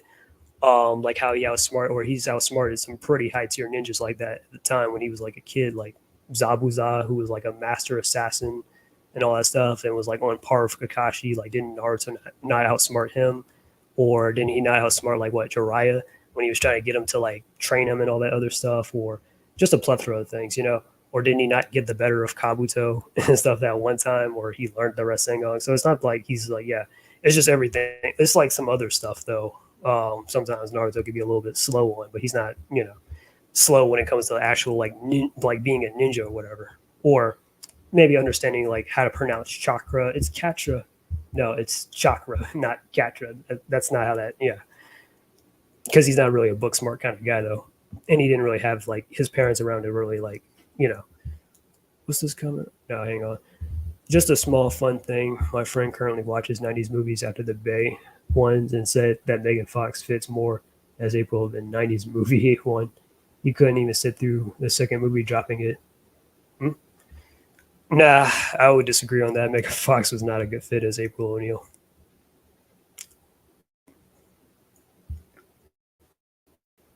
Fucking convinced Nagato to life back. Like, bitch, what?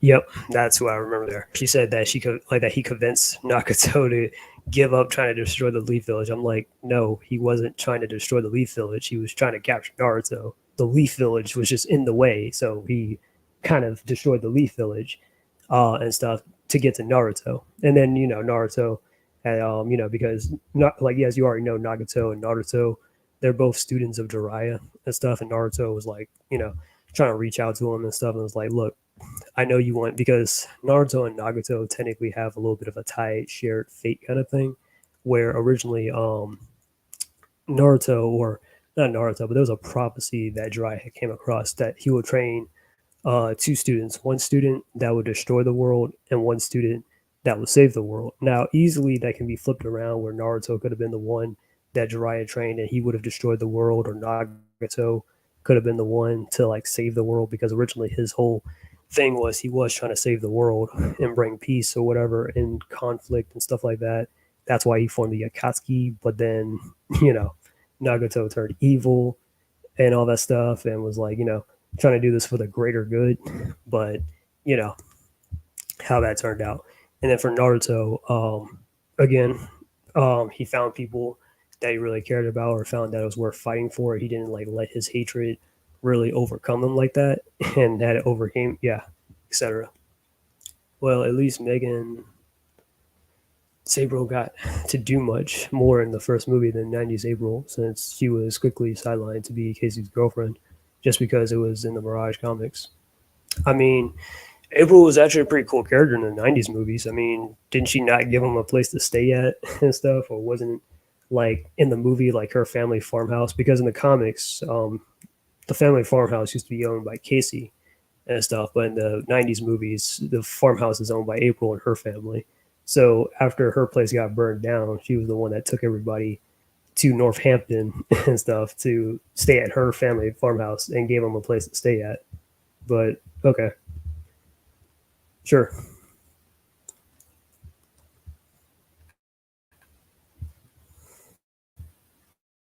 The last is the worst insult to Naruto's character. Now by the CM it this way. It's because they wanted to sever and break Naruto's romantic flame for Sakura. That was never addressed throughout the series. Like, he still held on until the very last chapter of the manga series. And for any naysayers, Naruto easily could have been like no doubt. The last chapter?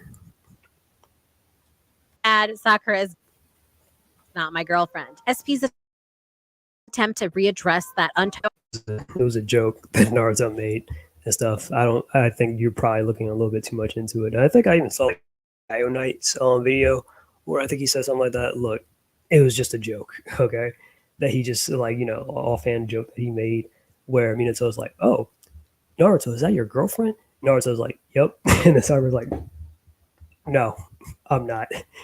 And stuff. He's like, and Minato's like, man, she's got like a temper like Kushina, man. So yeah, that was kind of funny. So bad that they literally dumbed down the worst way to force a ship if I've ever seen, and only It's not like Naruto is like a huge romantic or anything like that. Most of the girls inside Naruto definitely are romantics, but Naruto himself is not like a romantic like that though. Forces the idea that Naruto and Hinata just don't work. Studio Period literally jumped through hoops and off cliffs in their attempt to force NaruHina. It reaching like here's the story or the history of that. Now, the thing about Naruto and Hinata and stuff, or let me start with Kishimoto. Kishimoto never planned for Naruto to have an ultimate love interest or whatever. I mean, because at the time, he started, let's say, back from the original Naruto and stuff. It's not like he had anyone in particular in mind, not even Sakura, which I think he was told by his editors that he needed a female lead or a female character. So Kishimoto created Sakura or whatever, etc. And then, Naruto was crushing on her. She was the female out of the group. I guess her, Naruto, and Sasuke or whatever, they were in a huge love triangle, etc. But anyways, Kishimoto never decided who Naruto would ultimately be with until the pain arc and stuff, where I think there was a good reception to it, or he loved the idea, where Hinata almost sacrificed herself to save Naruto and stuff. And then going onwards, he kind of wanted to keep making more building him up a lot more closer and stuff as a thing and stuff. So that's the reason why. Well, yeah, but investigation arc wasn't even concluded. I was just dropped to shift the focus to the boy Danny and the turtles fighting the foot. Yeah, well, sorry, I had to reread that. Well, yeah, but her investigation arc wasn't even concluded. It was dropped to shift focus to the boy Danny and the turtles fighting the foot. I mean, she completed her investigation and all that stuff and had all the details and stuff. I mean, that's why in the end, when her boss fired her and during the whole burning of second time around or whatever, her antique shop / apartment or her place, later on, Charles fired her, and then he rehired her towards the end of the movie because April had all that information about the Foot Clan and the Purple Dragons and stuff. And then April was like, well, so-and-so is the most highest paid reporter in New York. And then Charles was like, now you're the most highest paid, April, and you got a corner office now. And then April was like, Chuck, you're a tough negotiator. So yeah, to be fair, 90s April was actually interested in TMNT 3, and I liked how she tried to do mind games with the Walker villain, stating she's an actual witch. Wait, what? No, I mean, I'm trying to remember. Was she even in TMNT 3? I know she was in 2. Casey wasn't in 2. I know he was in 3, but he didn't really do too much besides watch those samurais in the place of the turtles. So yeah, I don't remember if April was in 3 or not. Correct me if I'm wrong, but okay.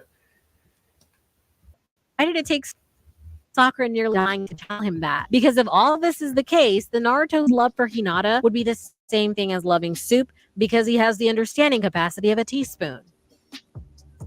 NaruHina is only possible through a genjutsu. And this is when she was talking about the whole Naruto last thing, but continue. And this, to me, is one that Naruto and Hinata as a couple was just not worth it at all. You mean to tell me that Naruto had to fall under a genjutsu to fall in love with Hinata? And then he became weirdly aggressive about it too. This has veered so hard into... He became aggressive about it? Okay. Assassination. It's hard to believe this of our little attitude protagonist that we've all... That isn't growing up. That's an about face of that he was. And if you have to put your kids to an illusion to even have them look at another character romantically when they've had zero chemistry in 70 volumes, I hate to tell you this, but you're doing it wrong. Or if you decide to do this anyways, then the execution is completely botched. Do you know how sad it is that your crush only likes you because they underwent a hallucination? This is not... It was really a hallucination, and that was just to make Naruto realize, that was that Hinata definitely does have feelings for him, like I just said before. It's more of one of those back of the head kind of things where Naruto was under that genjutsu world or whatever. I think that they were when they were traveling to from Earth to get to the moon or something and all that, and Naruto saw those images of where Hinata's always had feelings for Naruto ever since the academy days, where I think Iruka gave him an assignment of who you could spend the last day with, and I don't remember if Naruto ever gave an answer or not, but Hinata's answer was with Naruto, or how Naruto saw memories from the pain arc and stuff where Hinata protected him there and then gave her a confession there, or what was that other time? Obviously with the scarf and stuff that she had made for him and stuff, and then obviously Naruto wears the red scarf later on in the movie. And all that stuff that Hinata had made specifically for Naruto, because that that she kind of wanted to give him, because I think it was what, Christmas or it was winter around that time. So yeah. And then I think another time too during the Chunin exams, if I'm not mistaken, but whatever. Healthy start at all. It's giving manipulation. It's giving gripping. It's giving these kids can't hook up unless Naruto sees just how consistently Hinata's world revolves around him. Any way you slice this. Like I said, the thing about Naruto the Last was to make Naruto realize that pretty much how much Hinata really meant to him, because we see like, oh, okay, once Naruto had realized that, like, after the Genjutsu dream hallucination thing or whatever, and it's been a while since I've seen Naruto last, so I am going a little bit off of memory. But after that, like when Naruto really realized how Hinata felt about him, what exactly was the first thing Naruto tried to do? He tried to raise her up. He was like, they were going on a mission and stuff, and Hinata was like using her Byakugan to try and see through some stuff or look around to find any kind of like enemies or something, and then she walked into like a spider web, and then Naruto is like, "Oh, Hinata, you're really good and stuff, and I like your Byakugan is very awesome, but you can be a little clumsy sometimes." And then he was trying to brush the spider web off her hair and stuff, and got a closer look at her face and all that stuff. Oh yeah, that's totally not romantic at all. Or like when Toniri had captured Hinata and was like trying to take her for himself because because of Hinata being a Hyuga and all that stuff, and being like, and Toniri, because Hyugas, if you don't know, are descendants of Hamura Onosuke, who is one of the children of Kaguya, who was the brother of the Sage of Six Paths, who is the god of shinobi, basically. So yeah, so Hinata is a direct descendant from Hamura and all that stuff, right? So Toniri had basically kidnapped Hinata so for himself, and was going to condemn the world to be destroyed by the moon, basically. It's just not a good look. And I can only feel bad for Naruto. Hinata should have had someone who worships the ground that she walks on. Who noticed. I forgot to mention, but that whole thing was supposed to make Naruto realize how much she really meant to him, though. That's the thing. Like, once she was gone, it was like, oh, then Naruto went into a little bit of a despair, and then Sakura and Shikamaru helped him out of it and stuff, two of some of his best friends. And then Naruto was like, all right, well, I'm going to get her back, and then I'm going to try and make things right and stuff. And he did exactly that, right? Notices her and sees what a wonderful person she is and loves her unconditionally with no genjutsu needed to open their eyes. And Naruto should be free to love. He does, but let's hang on. I might have something who he wants without feeling guilty that some girl has romance. Genjutsu star and Neji's death takes away both characters' age. Hang on.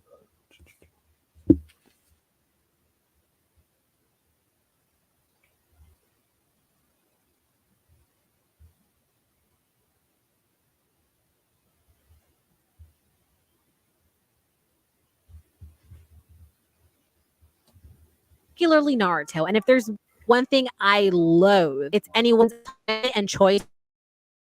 To part one of this video. Hang on. What does Ashley say? Oh, great. Agatha. Just what I wanted to watch. Thanks to Google Play Game.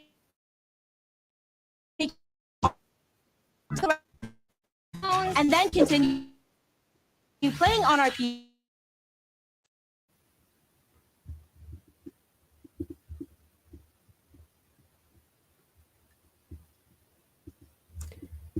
April got sent in with the time sector, and she was helping the turtles. Hang on. Okay, it's starting to come back to me. Helping the turtles, because I think, yeah, she did get sent, and then the turtles went back in time to get her, right? It's been a while since I've seen the third movie, even though I do have it on DVD. And she was helping the turtles to get home, also build a bond with one of the prisoners who looked just like Casey. Oh, yeah, that is right. I remember. He betrayed her, but he saved the gang. Yeah, I think I remember now what you're talking about. It's been a minute, so it's like, yeah, I don't remember all the details like that per se.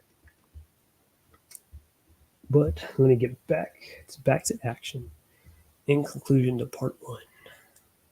In Conclusion to part 1 of this video, the Canon NaruHina ship is a forced romance and bond, with their chemistry being non-existent. That whole obsession with her base movie is not as romantic as you think it is. The fact that he gets huffy when she rejects him, yikes. And like Naruto, who withstood the hurt of seeing Sakura pursue Sasuke only for him to reject her time and again. If our boy can handle that, then he can handle Hinata saying no. If they had just been honest, mainly Hinata, in regards to her things without a convoluted movie plot, and if Naruto was willing to give her a chance, maybe it could have been believable and worked. Be mindful that Naruto does not have to give Hinata a chance at all. He's entitled to his feelings, and being pressured into dating someone when you don't feel like it's just predatory.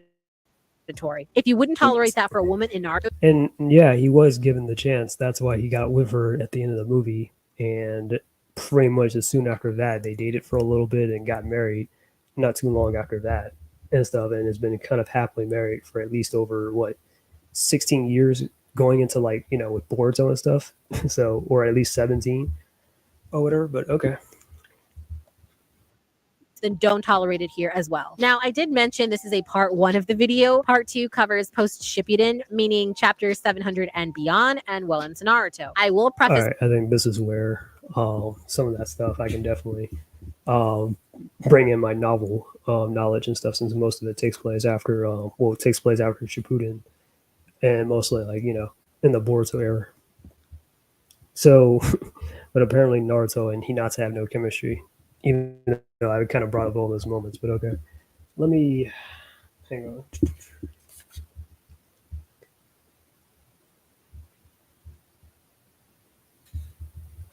on.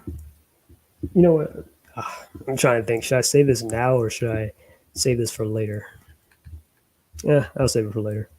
Part 2 by being honest and stating that I haven't read the whole manga, nor have I watched all of the episodes of the Boruto It's pretty obvious. series. I literally can't stand Boruto or the NaruHina ship or the Sasu ship, though I do love Sarada and would die for her gladly. Sadly, I have read and watched snippets from both the manga and the anime, so I'm going off of what I've seen, and it's kind of sad that I'm building another teardown with the little that I've seen, because it just proves that even in Boruto, with kids, a career, and supposed peace, that their relationship still does not work. Because if I had seen anything genuine, I would have had less material to talk about. If there had been any evidence to the contraire, I wouldn't have made a part 2. But here we are. But first, a quick word from our sponsor before we continue to the second topic. Oh, let's be contraire.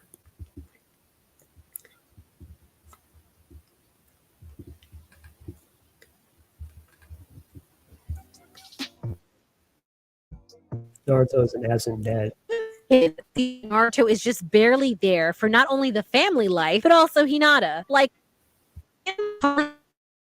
why Boruto is so upset at him in the series, among other things. Apparently, Naruto sleeps in his lesser couch. Good. Ashley, beautiful and kind, worships the ground. Yeah, it's not like he doesn't have responsibilities to the village, or isn't probably one of the most busiest Hokages in history so far of the Naruto universe. Even Kakashi was kind of saying that Naruto is even more busier than he was when he was in office and stuff, mainly because Naruto, considering that the Leaf Village is now the largest city inside the Naruto universe and stuff, especially with the advancement of technology from the last 16 years or whatever after the war. Pretty much, it's been pretty busy and stuff, where Naruto has to maintain that peace and stuff. So, I mean, Hinata's understanding of this is why, she's not really hard on Naruto when it comes to it, or defends him on it, because she knows, he's trying to be there for the village and stuff, and for the family and stuff. But let me go into that. Hang on.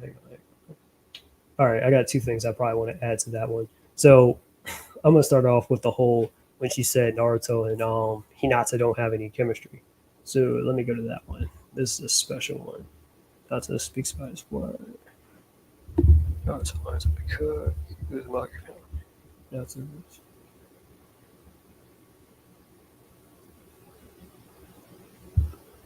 $63 through $68. All right. So what I'm going to do is I'm going to read some stuff from the novel real quick, and I'll let you guys decide. I know I kind of wanted to do this a lot sooner. I just didn't know when she was going to finally get into it, but here we are. All right, let's go. Moment of truth. All right, and yes, all this stuff is in fact canon. All right. That night, sunk deep into the sofa cushions, Naruto stared at the TV without actually watching what was on. He would never let his kids see him looking so slovenly, but it was just him and Hinata in the living room at the moment, and he allowed himself to be a little lazy. He'd been practicing with Byakugan goggles. Now, to add a little context before anyone gets confused, Orochimaru. Okay, so Naruto's been a little sick in this book. Uzumaki and the Spiral of Destiny, where he can't mold his chakra. But Orochimaru has like this new thing that he wants Naruto to test it out on. So pretty much it allows him to use like some type of dojutsu or whatever. And Hinata had volunteered to, like basically like Naruto can put on these goggles and like use Byakugan, which is actually pretty impressive. I'm like, oh, okay, Orochimaru, I see you. What you're doing in your spare time. Yeah, he just did it for the fun of it. I don't know why he did it specifically, but yeah. But basically, since Hinata had volunteered for this, she can I guess she might have put her chakra or something inside the goggles, and with the goggles, Naruto can use Byakugan. The only catch is like, let's say if they're fighting together or something, only one person gets to use Byakugan at a time. So if Hinata's using Byakugan, Naruto won't be able to use it. If Naruto's using it, then Hinata probably won't be able to use it. That's how that works. So, anyways, hang on, what is Ash just talking about? Going back to the topic, I'm just curious, why do you think Far From Home is one of the worst Spider-Man movies? I'll get to that in a second. I'm about to read this passage real quick. Just an unnecessary fan service, really. Not a good plot. I found Spider-Man to be an unlikable character in that movie. I definitely did not like Aunt May. I was like, man, honestly, she kind of, yeah, her death and stuff didn't really move me like that. I'm sorry. Even my brother was like, damn, like, how you gonna say that? I was like, I'm sorry, bro. But I'm just like, she was completely stupid and out of line for telling Peter to go out of his way and save those villains when his responsibility was to get those villains back to their timeline and just call it call it a day. But nah, he had to go against Doctor Strange. He had to be stupid enough to mess around with magic and stuff to erase everybody's memories because his friends couldn't get into college. That's why I don't like Far From Home. There's a lot of things I don't like about Far From Home. But I'm going to talk about Naruto, what I do like. All right, so back to the story. He'd been practicing with Byakugan goggles ever since Orochimaru left, and he hadn't trained that hard in a while, and he was completely wiped out. What a shock, though, he muttered. I mean, that guy drinking tea in my living room, like any regular guest, like any regular person. I was definitely surprised when the doorbell rang, and I opened up the door to find Orochimaru. Hinata handed a warm mug from where she sat next to him. A latte made of with freshly ground coffee beans and plenty of honey and milk. With a child's sweet tooth, Naruto really liked drinking in this way. But in the Hokage's office, he and Shikamaru always raised cups of concentrated black coffee and a little bit of energy drink added.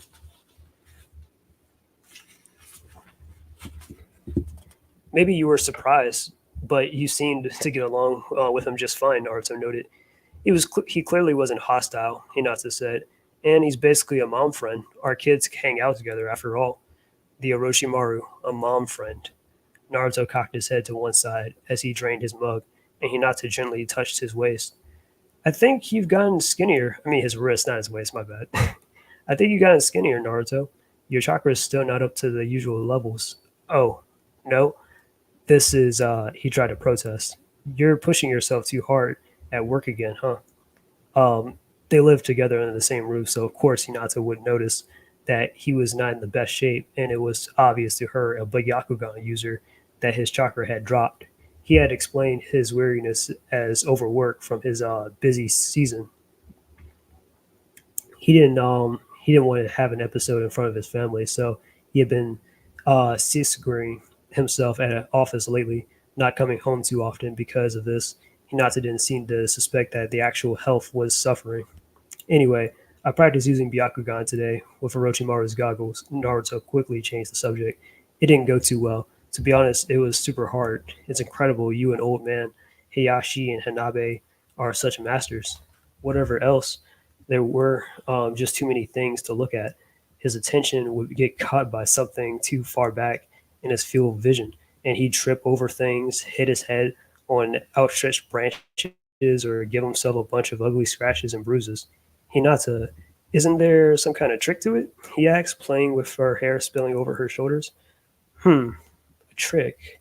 Hinata put a finger to her chin as she considered the question. You just go sort of like this, and bam, whoosh. I don't get it. Naruto threw his head back and just she shrugged and grinned. It's hard to explain in words. I feel like Hanabe couldn't explain it better if you asked, oh. Hinata slipped out of Naruto's arms and stood up. Hang on a second.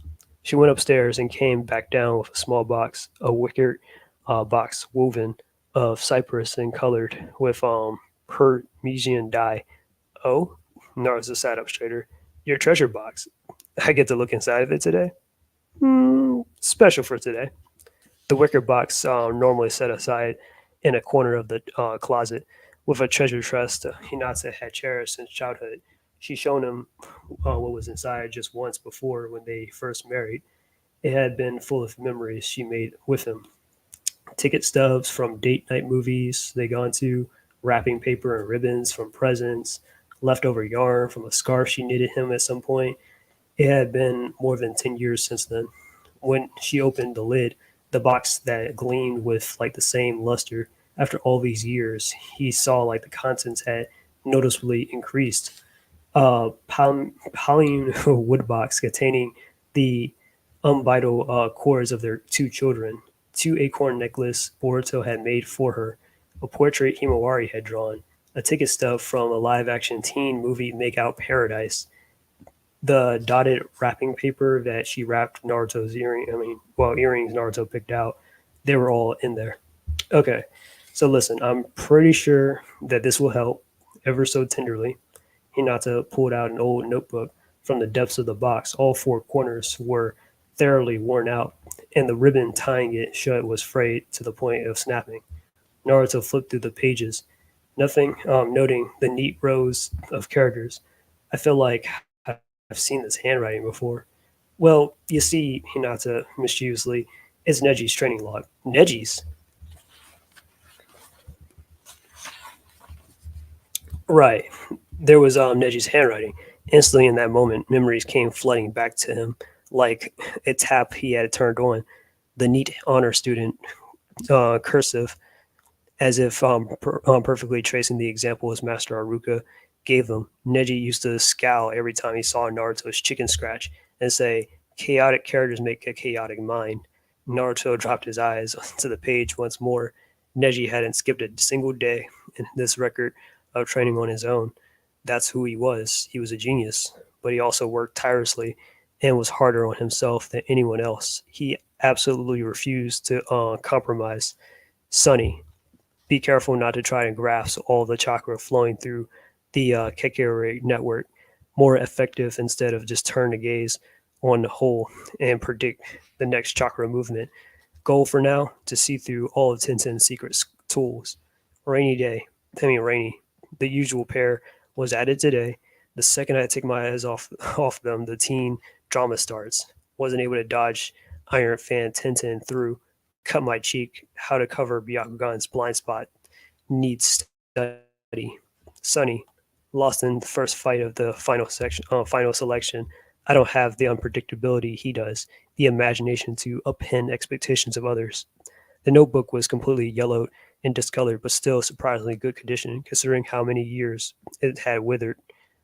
Proof that it was being kept cherished and safe in Hinata's treasure box. Maybe Neji would be mad at me, Hinata said, for showing it to you. Yeah, but you read it too, right? Naruto replied. She nodded awkwardly and lowered her voice. Just a little, when I was sad, in secret. Her saying that so quietly means he's definitely listening. He's such a fussy guy.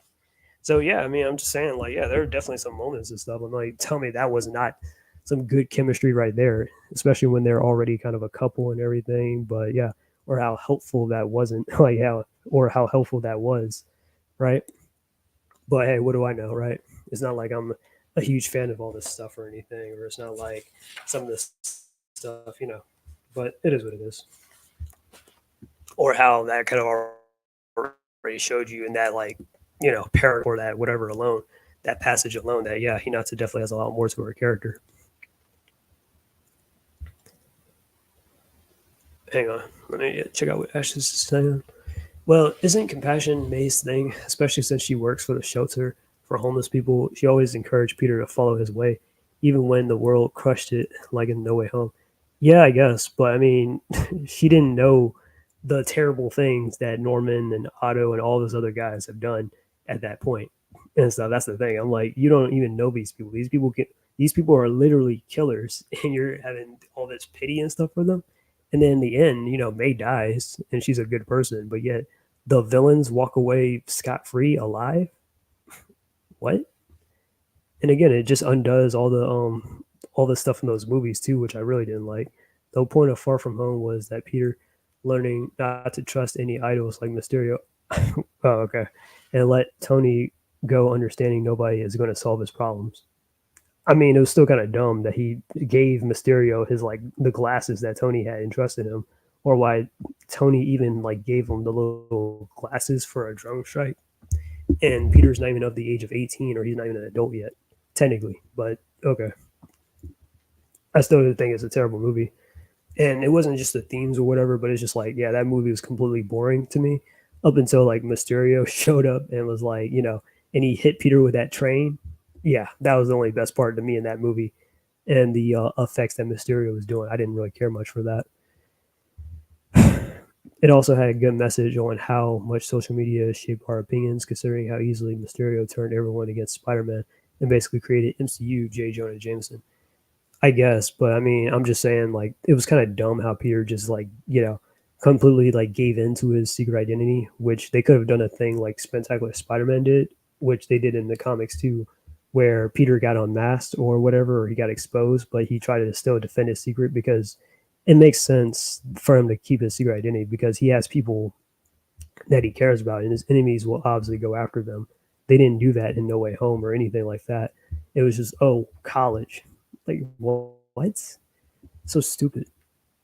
Not you, Ashes, but I'm just saying that whole plot to me was just stupid. I hate, like I said, I hate that movie so much. There was like a lot of stuff that just made no sense. It's just dumb fun, really. Ed, like I that movies prevent him from coming home, but Hinata just lets this happen? Does the studio realize that this kind of distance and behavior is what starts a trajectory towards divorce? Like, seriously, guys. Hang on. I guess there's a commercial. I'm sensing a commercial. My living my dream. my name is really pushing this. I'm interesting. Yeah, really pushing Agatha on me, huh? All right. There's a second thing I had to say as well. Hang on. Let me see if I can find it.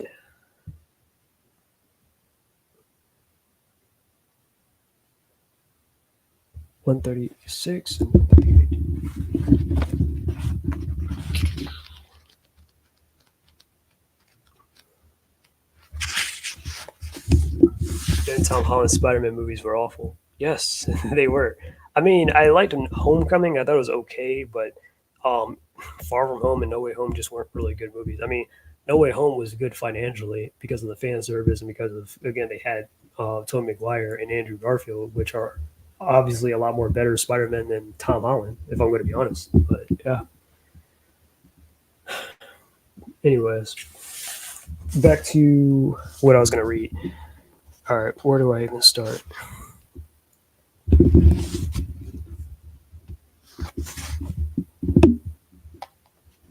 All right, with the slower Chihaya over his shoulder, Naruto took the stairs 4 at a time down out of the building. He headed for the hangar. Oh, they got you here too? Chihaya plucked out the caltrop stuck in his back and tossed it away as she let out a sigh. Her view of the world upside down. Honestly, why should why should Seventh Hokage get hurt on behalf of someone like me? It doesn't make sense.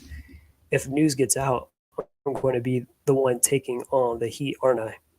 Why are you so nice? If you think that every single person is worth protecting like your friends, you are seriously mistaken. She knew that he was being nice enough to carry her and everything, but she couldn't stop the protest from spilling out of her mouth. I can't connect with other people in the world the way you do. I want to lock myself away and just live doing whatever I want. I'm that sort of person, you know? She grumbled at his back, and at first Naruto let it slide, but eventually he grew irritated. Come on, enough already. If you say you don't want to, I'm not going to force you to connect with people or whatever you know. But you and your friends, what you care about is connecting with people, right? She replied. I'm just not suited to that kind of thing, which is why I'm not pressuring you to open up. He retorted. Way back when we had to work together for the sake of everyone in the village, but those days are over now. If you say you don't want to connect with people, that's fine. It's peaceful society. You can live like that just fine. Chihara fell silent.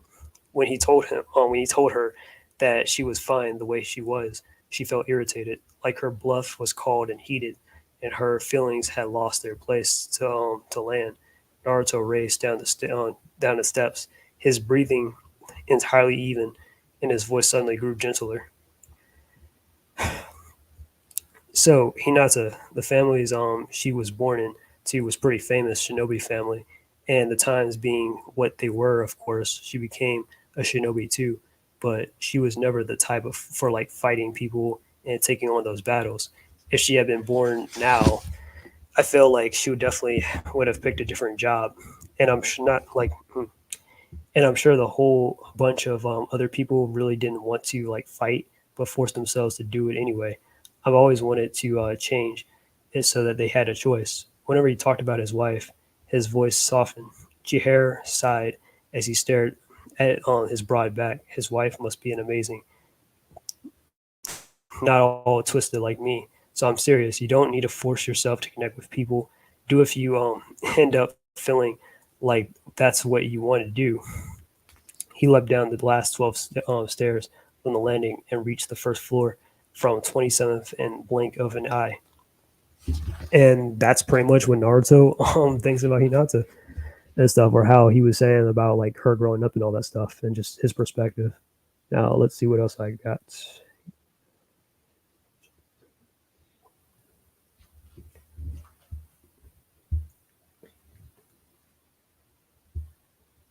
I don't get what's bad and Far From Home's writing. It's basically just two parts. Peter is still trying to live like a teen and focus on impressing MJ, and then basically being the only Avenger at the moment. Anyways, let's get back to this. Better parents than a couple, huh?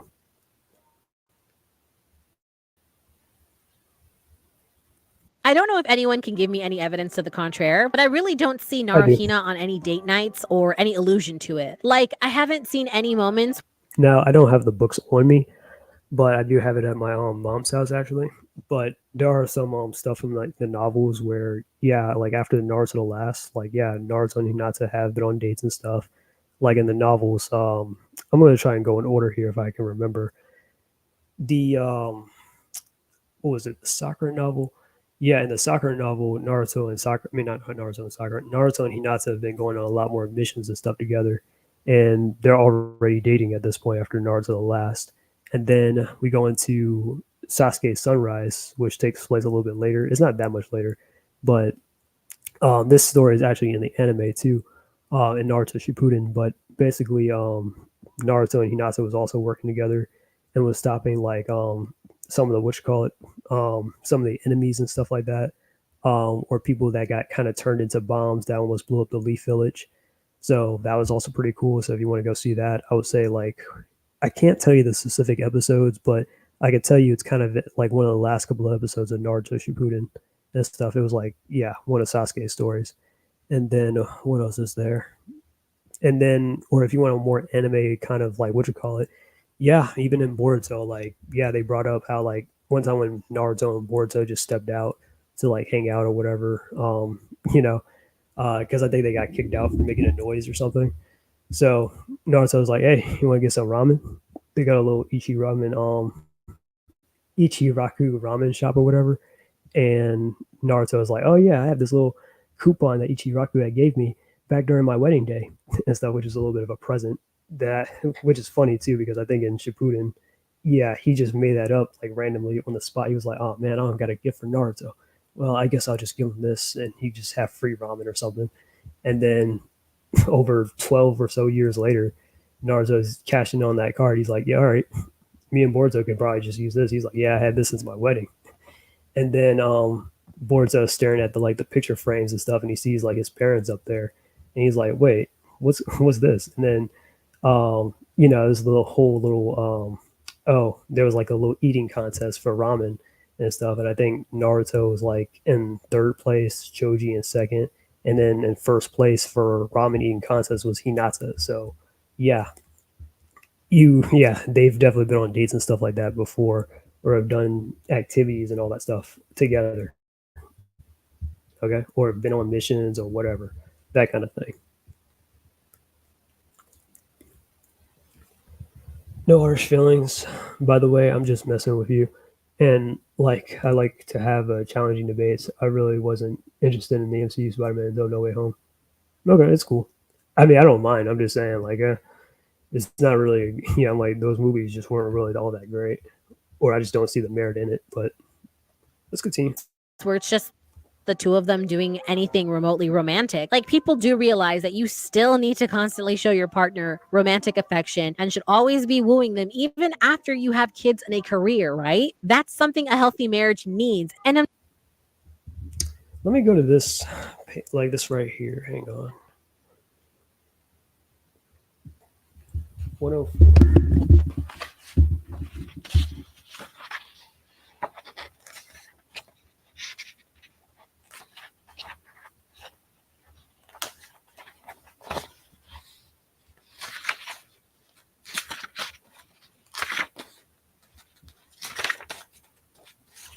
All right, here we go.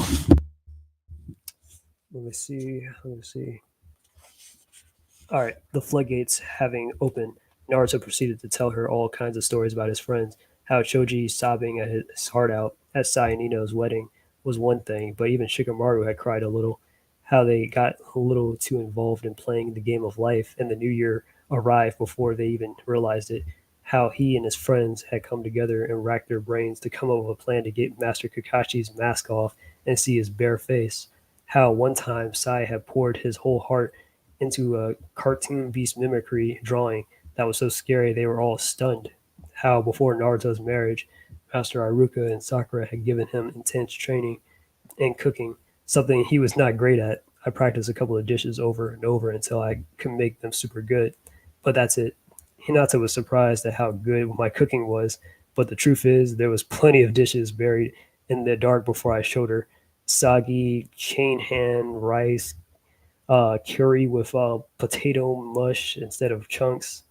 Naruto appeared to enjoy himself no matter who he was talking about. All his stories were nothing more than little episodes that didn't matter one way or the other.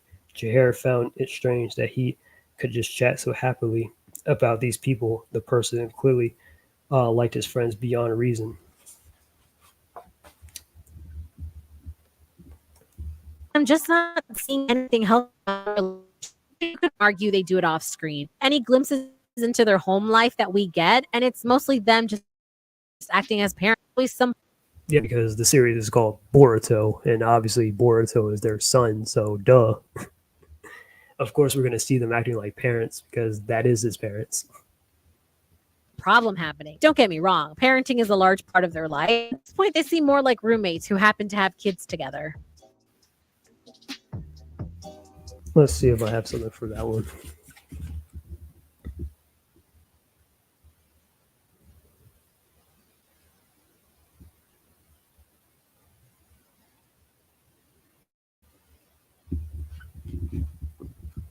Why not? Since there's not too much of this video left. Let's see. Family Day 44 and 46.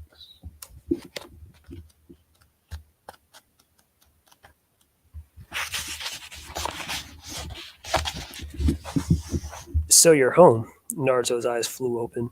He was apparently falling asleep at some point, hadn't realized that Boruto was right beside him. The look on his face was sulky and extreme. Guessing the reason for that, Naruto turned to his face, his son. Sorry about yesterday. It's fine, whatever. Boruto snorted, annoyed, his hands clasped behind his head.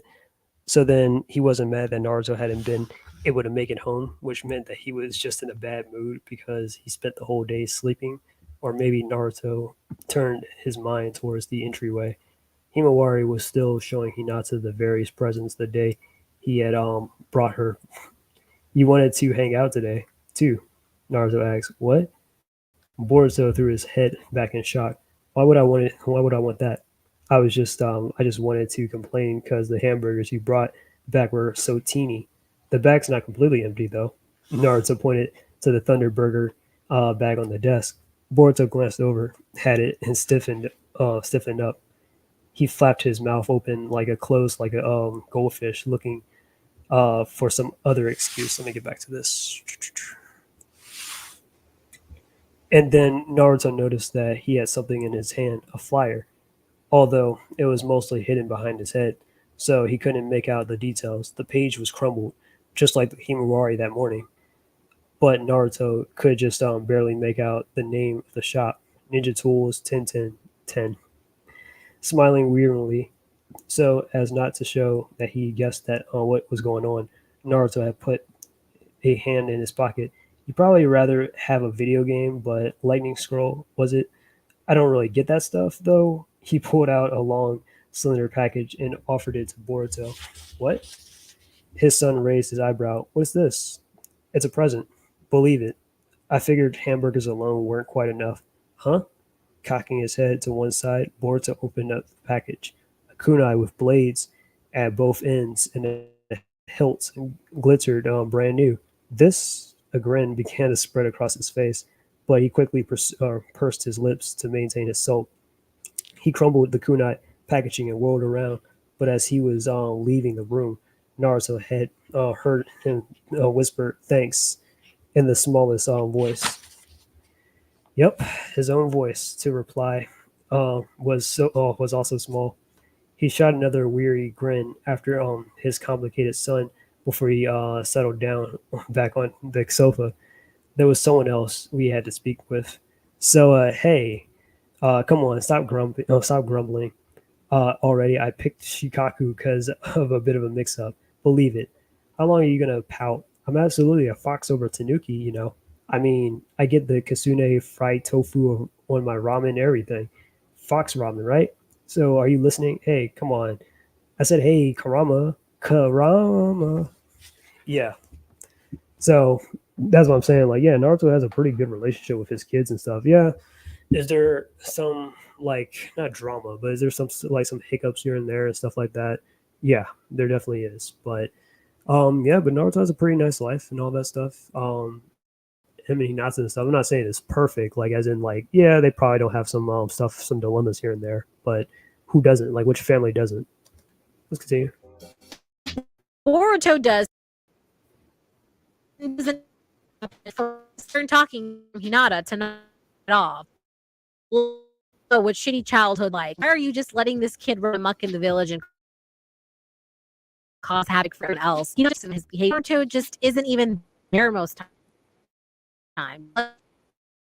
Actually, let me finish. Let me let her finish saying this. Naruto's work consume him and doesn't demand he spend time with his kids, especially on their birthday. And defending Boruto or taking a stance on this just showcase that their parenting style is seriously lacking. Granted, I understand. Okay, let me just stop right here before I forget my train of thought.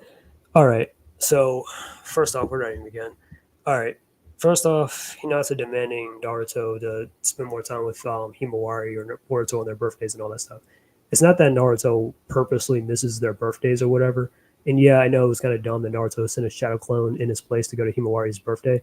But what a lot of people don't think about is that honestly, Naruto is kind of trying to be selfless and stuff. Which I'm not saying I'm justifying him sending a clone to his daughter's birthday party in his place or whatever. But think of it like this: Naruto's job is looking after the Leaf Village. I'm not saying he can't do both. He can't be a family man and look after the village at the same time, which that is his aim. But what I'm saying is like the Leaf Village and all that stuff. Like there's a lot of duties and stuff that he has to like kind of keep up with, and he's usually busy 24/7. Sometimes he'd be even sleeping in the office because of how like jam-packed he gets and stuff. Even Shikamaru, which I know some people kind of say, why not Shikamaru just take over? That's his assistant for a reason, right? Well, even Shikamaru is busy with his own work too. Like him and Naruto would be like, yeah, like even like Shikamaru and stuff. Like like I'm not trying to throw him under the bus or anything, but dude forgot his own, forgot his anniversary with Tamari and stuff. And was like, oh man, I forgot my anniversary with Tamari and stuff overnight. And it was like, oh man, she did everything. She made this food. I know she made a hot bath and it's cold now, but I might as well jump in it and stuff and not waste her time. And then she still found out and was like, mm-hmm, yeah, I know you forgot our anniversary. And then she understood, but it's just like, yeah, one of those things. But what I'm saying is why it's selfless though, is because as much as Naruto would love to go to his daughter's birthday party and stuff, he's putting everyone else's needs before his own. That's why I'm saying it's a very selfless thing to do and all that and stuff. I mean, and it's not like he's leaving Himawari by herself. I mean, there is, of course, Hinata and Boruto that's there and whatnot. So, yeah.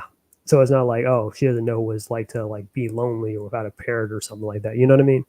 Yeah. Although, of course, she wants Naruto to be over and stuff too, but I'm just saying. Oh, yeah. And then the whole letting Boruto do whatever he wants and running amok. No, that's not what they're doing. I would say Naruto's a little bit more easier going on Boruto more so than Hinata, but yeah, I mean, since you don't watch Boruto a whole lot, remember that one time where like Boruto, I think he like him and his friends skipped school or something like that, and like the minute he got home or something, Hinata had gotten a call from school and was like, he did what? He skipped school? All right, bet. Boruto walked into that door and he was taking off his shoes. He had his back turned. He was like, I feel a very bad presence. And he was like, wait a second, what the? And then he turned around, he saw Hinata and stuff with her Byakugan activated. And she was like, so I heard you were skipping school, huh? And then we don't know what happened after that. But then we just cut to the next scene, to the next day. Shikadai, who also skipped school with Boruto, got slapped by his mom and stuff and had the whole handprint on his face and everything. So, yeah. So no, they're not just letting Boruto do whatever he does. They do discipline him. Or like Naruto when he found out that Boruto cheated during the exams. Even though I don't think that what Naruto did was right per se, by making it publicly, by publicly shaming him and stuff. But with Naruto, like, but he was majorly disappointed though when he found out that Boruto cheated during the Chunin exams. So when he found out about the ninja tool, Naruto headed down, confronted Boruto, took his headband off, told him he had no right to be a ninja, and was like, and pretty much exposed him for cheating and all that other stuff.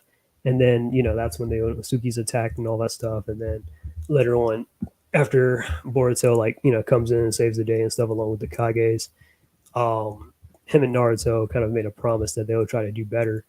Naruto would try to do better as a dad. Boruto would try to do better as a son.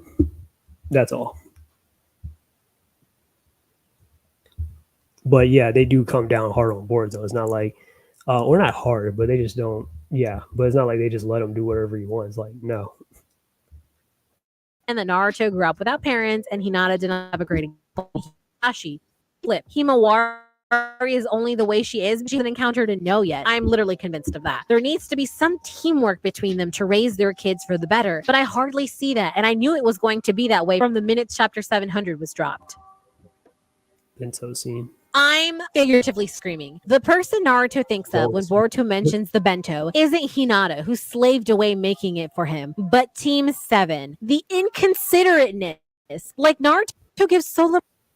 It's kind of like a nostalgia kind of thing because, like, obviously it's a reference to when Kakashi became like their team leader and all that stuff. And one of their first things was like to rebel against Kakashi, which is what he planned because he told him, whatever you do, Naruto's gonna go the day without lunch or whatever, and like Sasuke and Sakura had to listen to him. But then since Naruto was getting hungry and all that stuff, they were like, all right, fine. Since Kakashi's not looking, we'll give you food or whatever, or you can share some of our food. And Kakashi like showed up out of nowhere. It was like, you pass. And then that the whole point of that exercise is to show that I mean, you guys are you guys may be kids and all, but you're not you're still ninja and stuff, and you got and you're a team, so you're supposed to work together, look out for each other, and just don't let people like that just tell you what you can and can't do, basically. About the Kakashi's whole little those who break the rules are scum, but then those who desert their friends are even worse than scum. That's the whole point of that exercise. Which some of his other Ginning squads or whatever that Kakashi was assigned had failed before him because they didn't get that. And so Little thought to Hinata and her feelings. That's a comedy. It just feels weird and passive. No romance, no effort, just living with each other as roomies, it feels like. Are there any other instances where Hinata does anything for Naruto? Mm-hmm.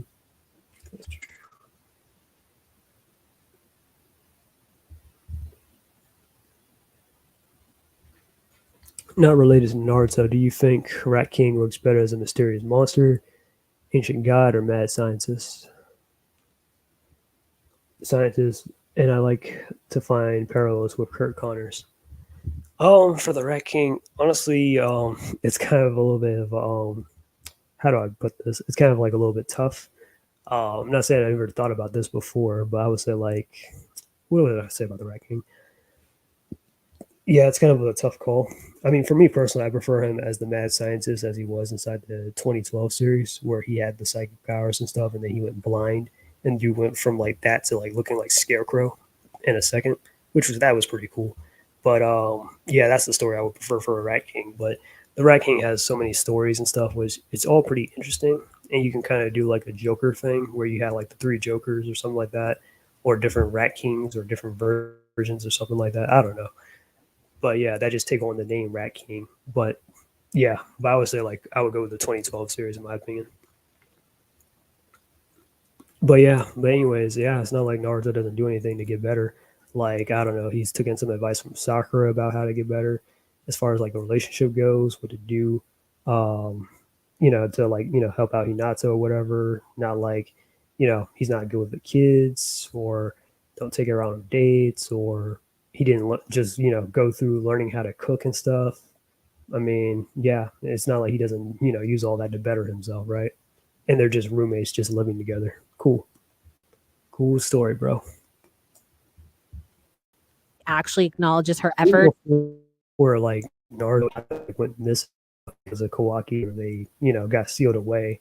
They had a pretty good moment too, where Naruto and Hinata were talking and stuff, and they were like, "Man, aren't our kids troublesome and whatnot?" They're just laughing about it or whatever. Just one of those little. Yeah, I mean, we got some bothersome kids, but they're nice kids though. In the end of the day, and the Kawaki shows up. I was like, "Oh, I'm sorry for being troublesome," and Naruto's like, "Oh, Kawaki, I didn't mean it like that." And then they got sealed away. But yeah, for her existence in small amounts. I feel like it's always other push Hinata onto Naruto and never him genuinely doing something for her. Granted, this is a shonen anime, but since Studio Period has gone out of their way to do so much to have NaruHina happen, you would think they would at least sprinkle these chemistry bonding scenes at least. Because the fans unanimously agreed that Naruto and Hinata was a better fit, or was the best fit, or how Masashi Kishimoto even, I think he even was like, yeah, he preferred Naruto to be with Hinata and stuff. Over time and stuff, even inside Naruto Last, you do realize that whole scarf thing with the whole Hinata like making the scarf for Naruto thing was a reference to like how I think Kishimoto's wife had also made a scarf for him and whatnot this one time. But okay, yeah, totally not romantic at all or anything like that, right?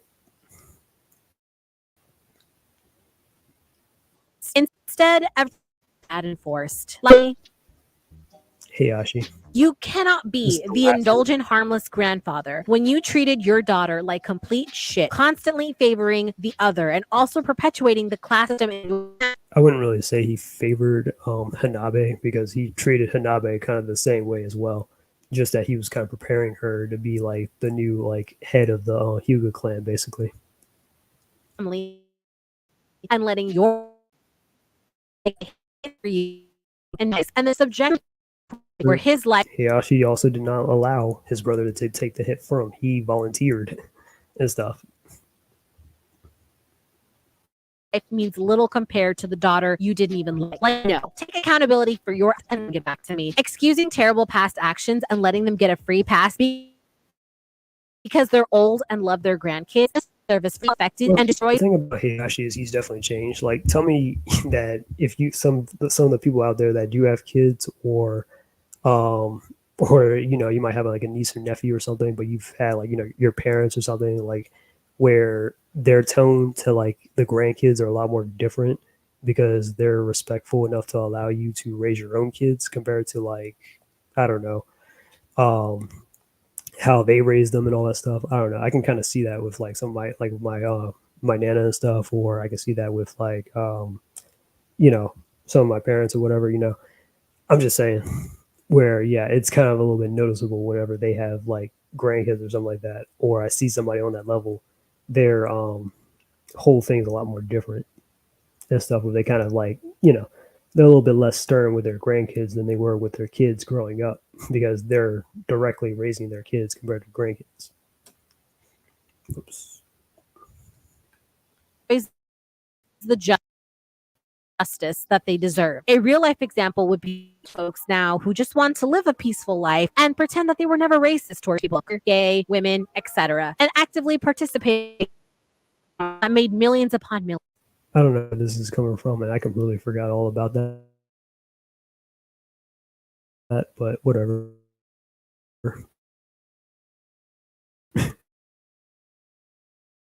That it would.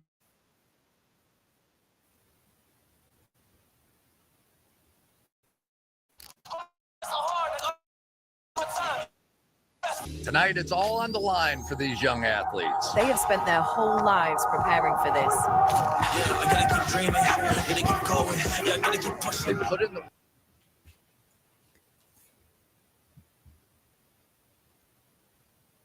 would. Remember that, ladies, gents, and everyone in between. And the fact that Naruto never did shows he never really wanted Hinata, and that's just painful. Outside of the manga and anime, behind the scenes, Studio Period, the bane of my existence, pushed hard for Hinata to end up with Naruto. Even before this ended, proposed the idea of Generation series, which, bummer for the non-fans, plausible proposition, except that way it was told so underhanded. In Satoshi Kishimoto, only for somebody that's only watched a couple of episodes or cherry pick, but okay. He admitted that he chose not to end up with Naruto because it would make Sakura just a terrible person if Naruto chose her, which to each their own, but this reason I don't know if that'll make her a terrible person though, but I'm glad with the results. Is completely stupid and hypocritical. We can flip Hinata character to pursue Naruto when he's set on another individual. And what? I mean, a guy can have a crush on somebody and not end up with them or whatever, or don't have to necessarily, or can end up with completely somebody else and stuff. That's fine. But anyways, letting go of the side obsession. Why can't Hinata do this same? Feelings for Sakura, which I'm not downplaying. Like, oh, Naruto never had feelings for her, but it's just like, it just wasn't as strong in my opinion compared to like Hinata's though. Speaking of popular anime, shipping wars, do you think relationship would really last long if Bulma chose Goku instead of Vegeta? I think Goku would annoy the hell out of Bulma very fast. I mean, I don't think Bulma would really see Goku like that per se. I'm not saying it possibly can't ever work, but what I'm saying is like with Bulma and Goku though, Bulma kind of sees Goku as like a little brother. Like ever since they first met, like she's kind of like sort of kind of taken care of him or raised him. Like one time, like Bulma even bathed Goku and all that stuff, and that's not like something you can just be like, oh, I did that to to like my husband one time. I had to bathe him. Like no. I mean, it's not like the age gap is like that far apart between them, but like like Goku was like 12 and Bulma was like 16, so yeah, it's kind of a little bit of a different thing though. But again, I'm fine with Vegeta ending up with Bulma though. But just the whole relationship or the dynamic between her and Goku is just more of that of a brother and sister kind of thing. The way all of this was handled. And to those that don't care about the romance aspect of Naruto, that's fine. Lover of well-developed Masashi Kishimoto just bowed to the whims of his editors in the studio. If he genuinely wanted to end up with Naruto, how that works with a job is that, yeah, it comes to the editor stuff, because the editors look at what the fans want and they will give them what the fans want. Now, I'm not sure if that's the reason why. That's how Naruto and Hinata ended up together, because I'm pretty sure Kishimoto butted her up to the idea. And I've talked about it before with like Lum from Yurusei Yatsura and Ataru, how like originally Lum wasn't supposed to be Ataru's like main love interest, and how it was supposed to be like another girl. But since a lot more people found, like the fans had found Lum to be a lot more of an interesting character and stuff, yeah, she became the main female character and stuff, and Notaro was like the protagonist and whatnot, and that was his main love interest throughout the rest of the series. Sorry if you don't like it, but that's just how it is. Naruto, she would not have gone on the deplorable storyline that she got. And the editors would have. She claims it's horrible with drawing women and writing them, but case would have gotten the bombshells, Tsunade and Kushina standout characters. It's not a matter of Sashi being bad at women, also being to learn or improve himself. Back to the fictional characters. He was saying that he doesn't know how to write a romance story or whatever. No, I think he did fine and he did well. It's just that it's not his strong suit, though. Like many other writers, like Iuja Oda or even Akira Toriyama, because they're shonen writers. Okay, shonen writers don't really prioritize stuff like romance and stuff. That's something you'll find in like shoujo for like girls or whatever, since girls are more moved by like romance and stuff like that compared to guys. Someone who genuinely loves them. The only good thing to come out from the two of them is Himawari, and I don't even like her all that much. Anyways, this video has gone on long enough. I think against Himawari. I'm not even sure I covered all that I wanted to here, but if something, I don't know, but I got some stuff that I probably wanted to say before I go, which I do have some more passages and stuff that I want to read in case you guys aren't really convinced yet. Let's see. Speaking of, right. Besides, Bulma was head over heels about Vegeta at the moment she met him for the first time, so I think they already show that something serious would go down between these two. I don't know. I mean, Bulma was kind of terrified of Vegeta at first, but after kind of getting to know him on, like, you know, after the whole Namek saga thing, yeah, Bulma and Vegeta kind of fell in love with each other, and then I would say, like, after the whole Cell saga and stuff, like, their relationship got a little bit more deeper than just, you know, we share the same kid or whatever, you know, where, like, yeah, Vegeta moved in, he became more of an active husband, blase blase.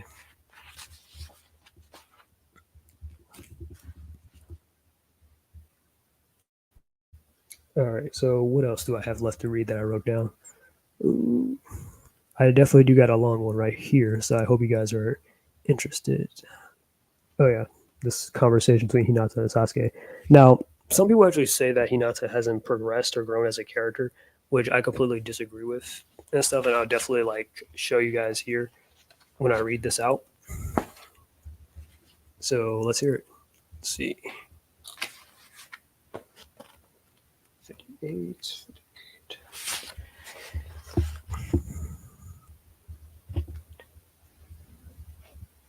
With everything sorted and settled, it was finally time to carry out the mission. They had to get moving as soon as possible to get ready. It would be suspicious to have a group like them seen moving together as one. So the party left the shop one by one at carefully timed intervals. Naruto to the Hokage's office to get a jump on his normal work preparation for tomorrow night. Shikamaru to make his arrangements to handle that. Kakashi to his Chihon. He had nothing in particular though. He decided to go home for right away and conserve his strength. Sasuke, he slipped through the back door and gone out into the alley when a voice called out to him. It was Hinata. This wasn't the sort of place she would have just happened to be passing by. She couldn't have ambushed Sasuke here unless she knew that he and the others were meeting in the hidden room Tamaki's sweet shop. What is it? He asked. Thanks for all the things you do for Naruto. Has she realized it then? Sasuke hid his conversation and kept his face expressionless and peered at her. Naruto was keeping his illness a secret from his family. If she long ago picked up on it, and said nothing because she respected Naruto's feelings. She was an incredible wife. I've done nothing you should thank me for. I'm only doing this, doing what I want to do. Sasuke said coolly and walked past her. Hinata lobed something here. Lobed something here. Once he caught it, he realized it was a headband with the mark of Konoha. Better have something to protect your forehead, she told him. Sasuke stared at Hinata, a strange feeling coming over him. He's never been good with her. She was always so timid and not kind of no confidence in herself despite being a hard worker. She made it seem like she had no opinions of her own, always watching others people's faces, looking for the right thing to say or do. He used to get annoyed whenever he saw her, but during the time he had been away from the village, Hinata had changed. Her core strength locked away inside of her, reserved nature began to reveal itself. With the secret strength, she sometimes watched over Naruto, sometimes supported him, and before he knew it, she had married him. I'm not officially a Konoha shinobi. I can't wear. Make sure you give it back, Hinata interrupted Sasuke as he was about to return the headband to her and turned his sharp eyes on him. I can't let my husband be responsible for your life, too. He was really uncomfortable with this woman. Yeah, so that's even Sasuke's reaction with Hinata and stuff. Like, oh, she's definitely even changed since since like the academy days and stuff. Then what else is there? Let's see. So, what do you guys think so far of the novels of what I've been reading out and stuff? Some pretty interesting stuff. All right, and this is this is going to be the longest one, but this is going to be the last one though for tonight before I finish. Let's see.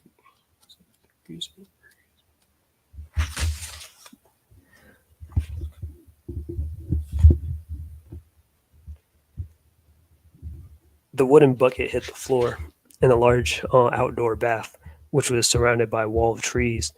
The woman finished rinsing off and headed for her changing room, leaving only Hinata and Hanabe behind in the bath, perhaps because of the already late hour. It's like we have our own private bath here. Hair tied up on her head. Hanabe leaned back against the edge of the stretched out, the skin making someone satisfying squealing sound against the wall of the tub. This feels good. I guess not too many people are staying here tonight. Hinata rubbed her legs under the hot water. Her joints were stiff and sore, perhaps from too much walking. She looked up at the starry sky peeking out at the very edge of the rain eve. Maybe they've all got rooms in town because of the tomorrow family day. So Hinabe stretched a hand down into the water and wavelets rippled outward. What do you remember when you think about family? What? Hinata furthered her brow. I mean, I have lots of memories like Boruto's birthday, or no, not that. I'm talking about Boruto. I'm not talking about Boruto or Himawari. I mean, memories of father. Of father? Especially from when he was little. Got anything? Hinata dropped her gaze to the water's surface and stared at her own face wobbling in the waves, but not a single thing died down. She still couldn't come up with an answer. Training, I guess. She said finally. I knew it. Me too. Hanabe sounded embarrassed somehow, like training in the breaks from training. It was totally normal for us, so I didn't think much of it. But I mean, he never took us out to play anywhere. He was focused on protecting the Hyuga family in Konoha. Hinata agreed. Yeah, it's not especially hated it though. I like training, but Hinabe paused. When I see how good Naruto is with Boruto and Himawari, it's like maybe father was going too far or something. Hinata took this in. I guess he seems happier now. Took the words out of my mouth, giggling. The sisters exchanged a grin. Eventually, their laughter died down. The silence fell over the outdoor bath. Only the quiet sound of the water pumping and reached Hinata's ears. She gave herself over the warmth of the water for a while. So, like, Hanabe opened the mouth again after what seemed like a careful deliberation. After you said how busy the Lord Hokage was, father started to say something. So then, remember? Yes, Hinata. Yes, Hinata remembered right away. He suddenly got so quiet. I thought it was weird. Want me to tell you what was going on? What he was going to say? Hanabe slid over to Hinata, parting the water before her. They were so close, their shoulders were touching as Hanabe peered into her sister's face. So then, how about you bring Boruto and Himawari home with you until things settle down for the Lord Hokage? That's what he was going to say. What? Go to her family home with her children?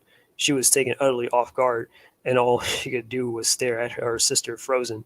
It's hard for you to look after Boruto and Himawari all by yourself, Hanabe said, and father would be over the moon if he could live with his beloved grandchildren. I don't think it's such a bad idea. Not bad. So you think I should too? If it will make father happy, I mean, I'm all for it, Hanabe declared. She snapped her mouth shut and waited intently for an answer.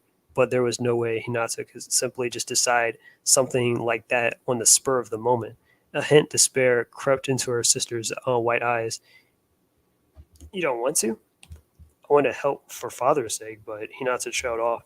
He seems happier now than he used to be, Hinanabe remarked. You said it yourself. I did, but I mean, you're springing this on me.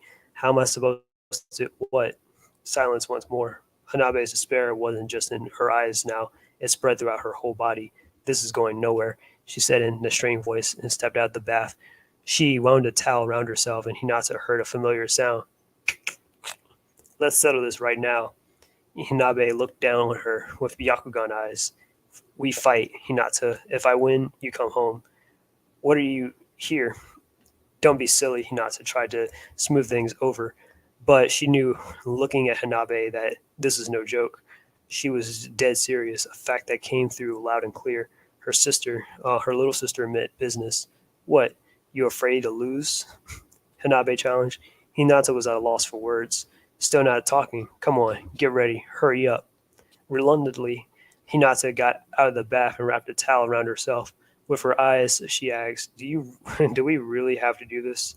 But her sister's will was firm, unshakable.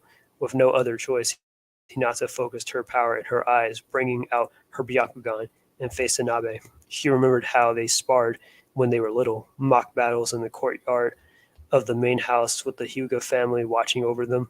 But then her little sister had been had been a better strategist, and their father had given up on Hinata, a talentless shinobi.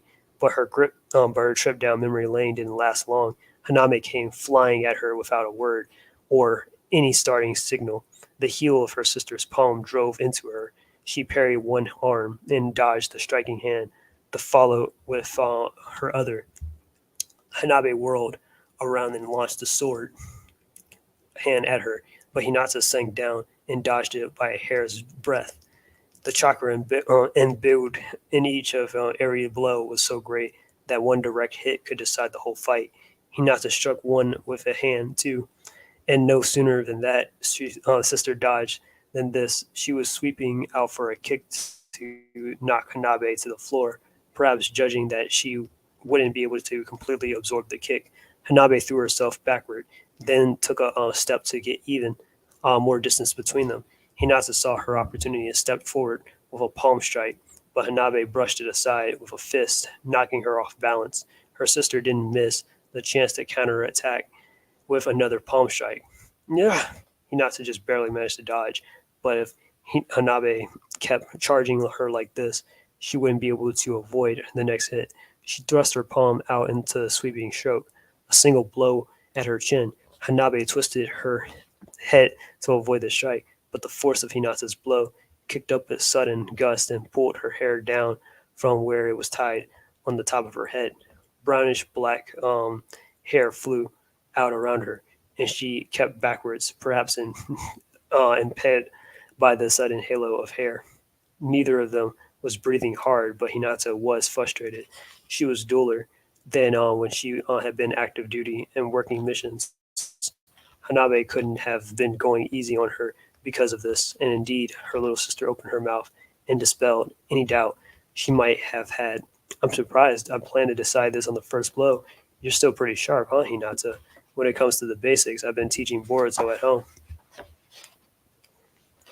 Makes sense. Boruto came over to check, whether or not the Byakugan had manifested. So I did a little sparring with him. Nothing hard. He wasn't too bad. You sparred with Boruto? Hinata cried. What were you thinking? He's still a child. He's not a child, Hanabe pronounced crisply. He's getting missions. His physical techniques are on par with any adults. It's not that he's not trying to set out on his own. It's that you can't let him go. Isn't that right, Hinata?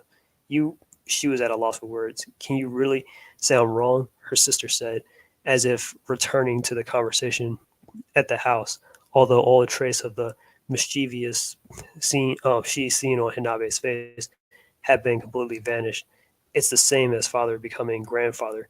Time marches forward, and that boy, he's growing up. How about you accept it already? I think that would make Boruto happy. Hinata stared at her wordlessly. She thought her children would be children forever.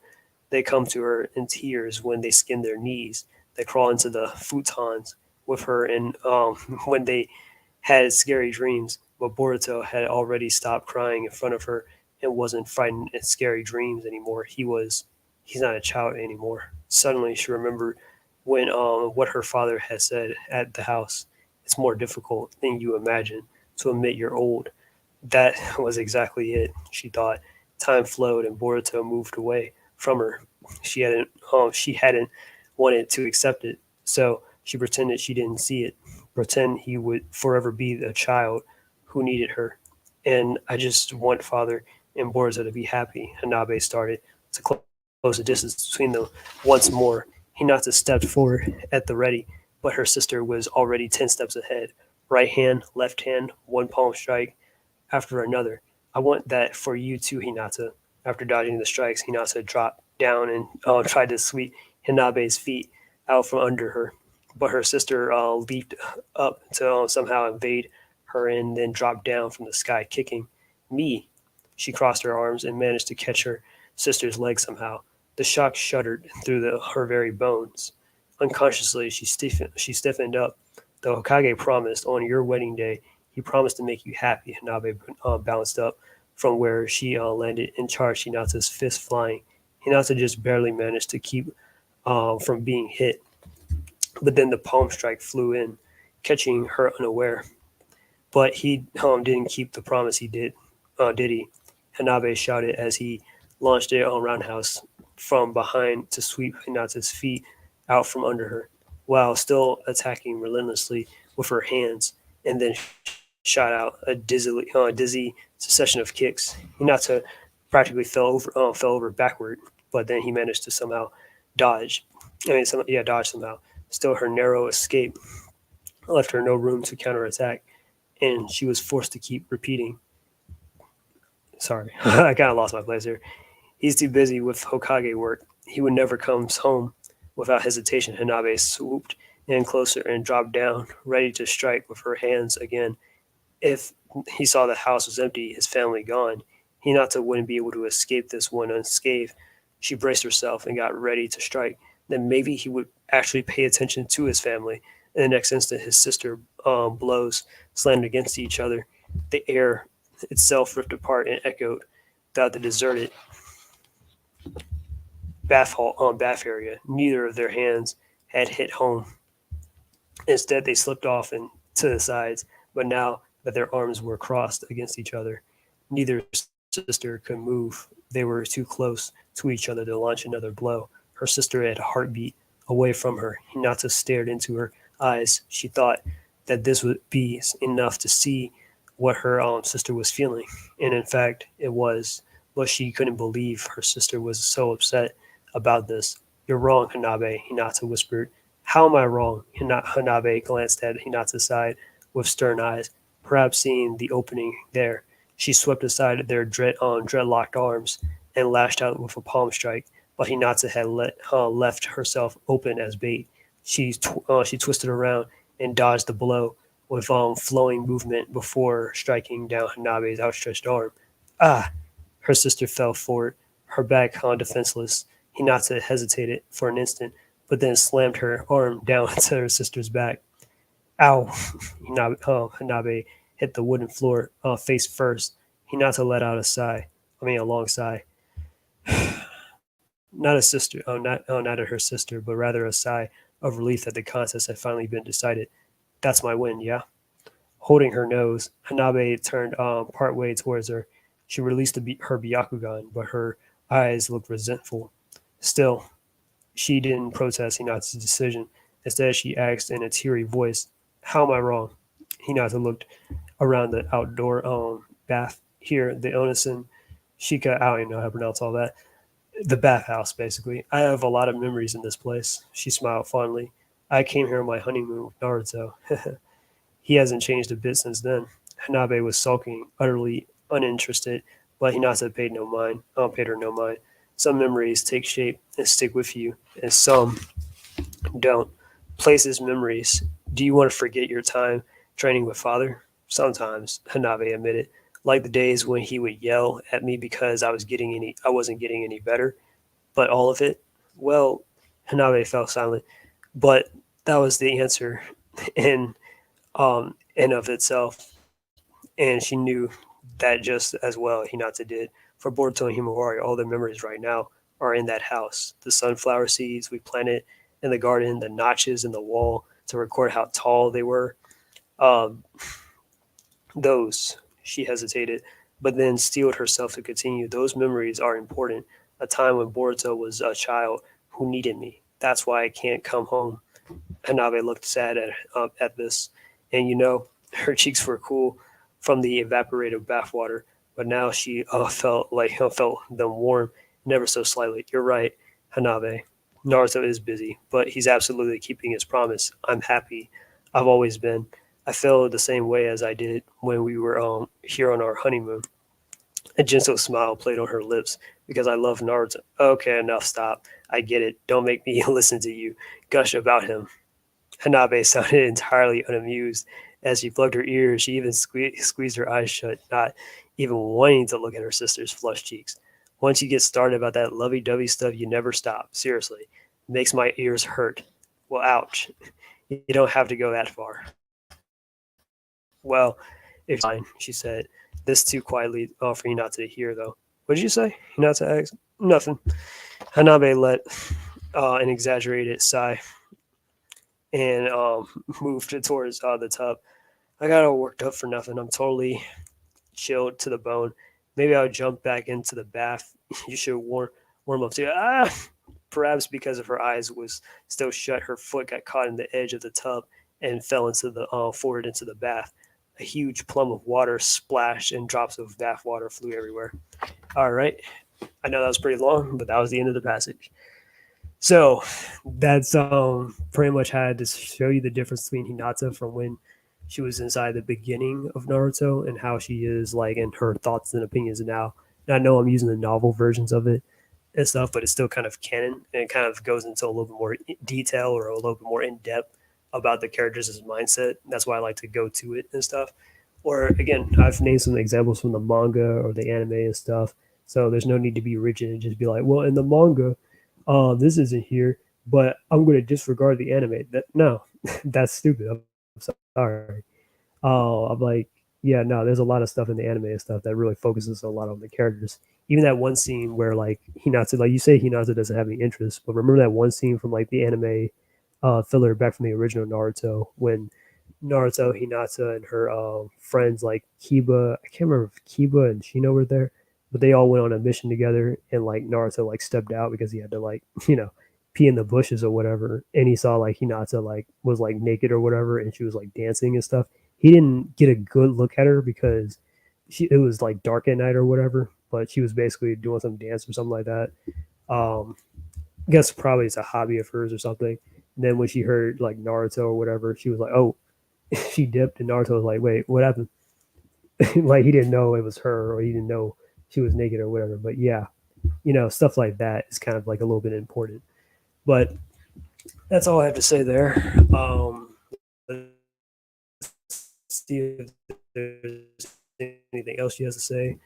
I pretty much messages thing does pop up. A fan, despite everything that's been laid down. Logic be damned. Kudos to you. Keep shipping what you your preference. I think the real is just to have people acknowledge that NaruHina is a terrible forced ship, but to ship it anyways because it just makes them happy. Terrible and it's I think forced.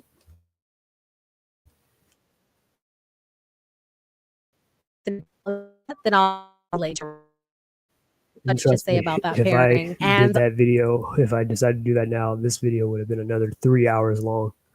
But I'm not going to.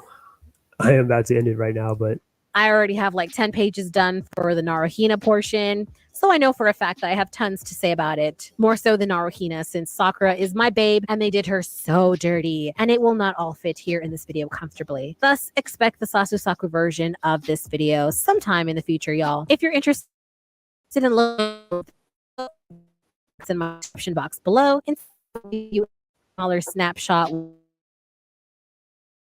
give you an better quality. Subscribe when I've uploaded my next. well, you heard the lady. If you guys are interested in what she has to say or what she's selling, check her out. This is Day Does and stuff, and you know, the Little Fox and all that stuff. I wish I kind of explained some of my points a little bit better in the video because it kind of sounded like I kind of parroted some of my stuff or whatever. But I think I kind of like, got off some of the stuff I wanted to say right off from the novels that people probably haven't seen yet or whatever, or haven't really processed and thought, you know what, I never thought of it that way, you know.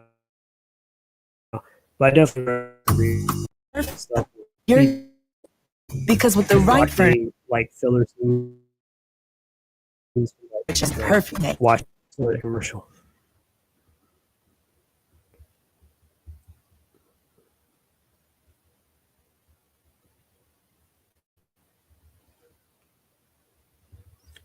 Or maybe filler scenes or whatever. I don't know. There are definitely a lot of good moments. Even that scene from like the war arc where like after Neji's death and stuff, and like Naruto almost gives into despair in front of Obito and Madara, and like Hinata's there, and she tells like Naruto to like snap out of it and stuff, and that Neji like and not to like let Neji's death be in vain and stuff, you know. And then Hinata like holds hands with Naruto, and the two of them like work together to like fight Madara and Obito and stuff, and like Naruto powers up like the entire Shinobi like alliance and stuff. Remember that? But nah, I guess they don't have any chemistry at all whatsoever. It was just like a last minute kind of thing, or whatever, right? Or oh, well, I can't believe they just did it in one movie. Okay, I mean, there's lots of like Disney movies and stuff where it's all about like the main characters getting together and stuff by the end. So I guess you can look at it like that, especially since anime is definitely influenced a lot from Disney. But it is what it is. Is Masashi Kishimoto terrible at writing romantic stories or whatever? No, I don't think so. I mean, it's not his strong suit, like I said before, because he's a shonen writer. But nah, I think he did just fine and stuff, you know. And I know these novels weren't written by him directly, but I feel like they do flesh out more of the world of Naruto in more ways than one. So yeah. But anyways, tell me what you guys think. I'm about to end the stream now. You can always comment and tell me later and stuff. Am I just tripping, or do you agree with what Day had to say, or whatever? But this is the John Low Fox, and I am out. Peace, and until we meet again.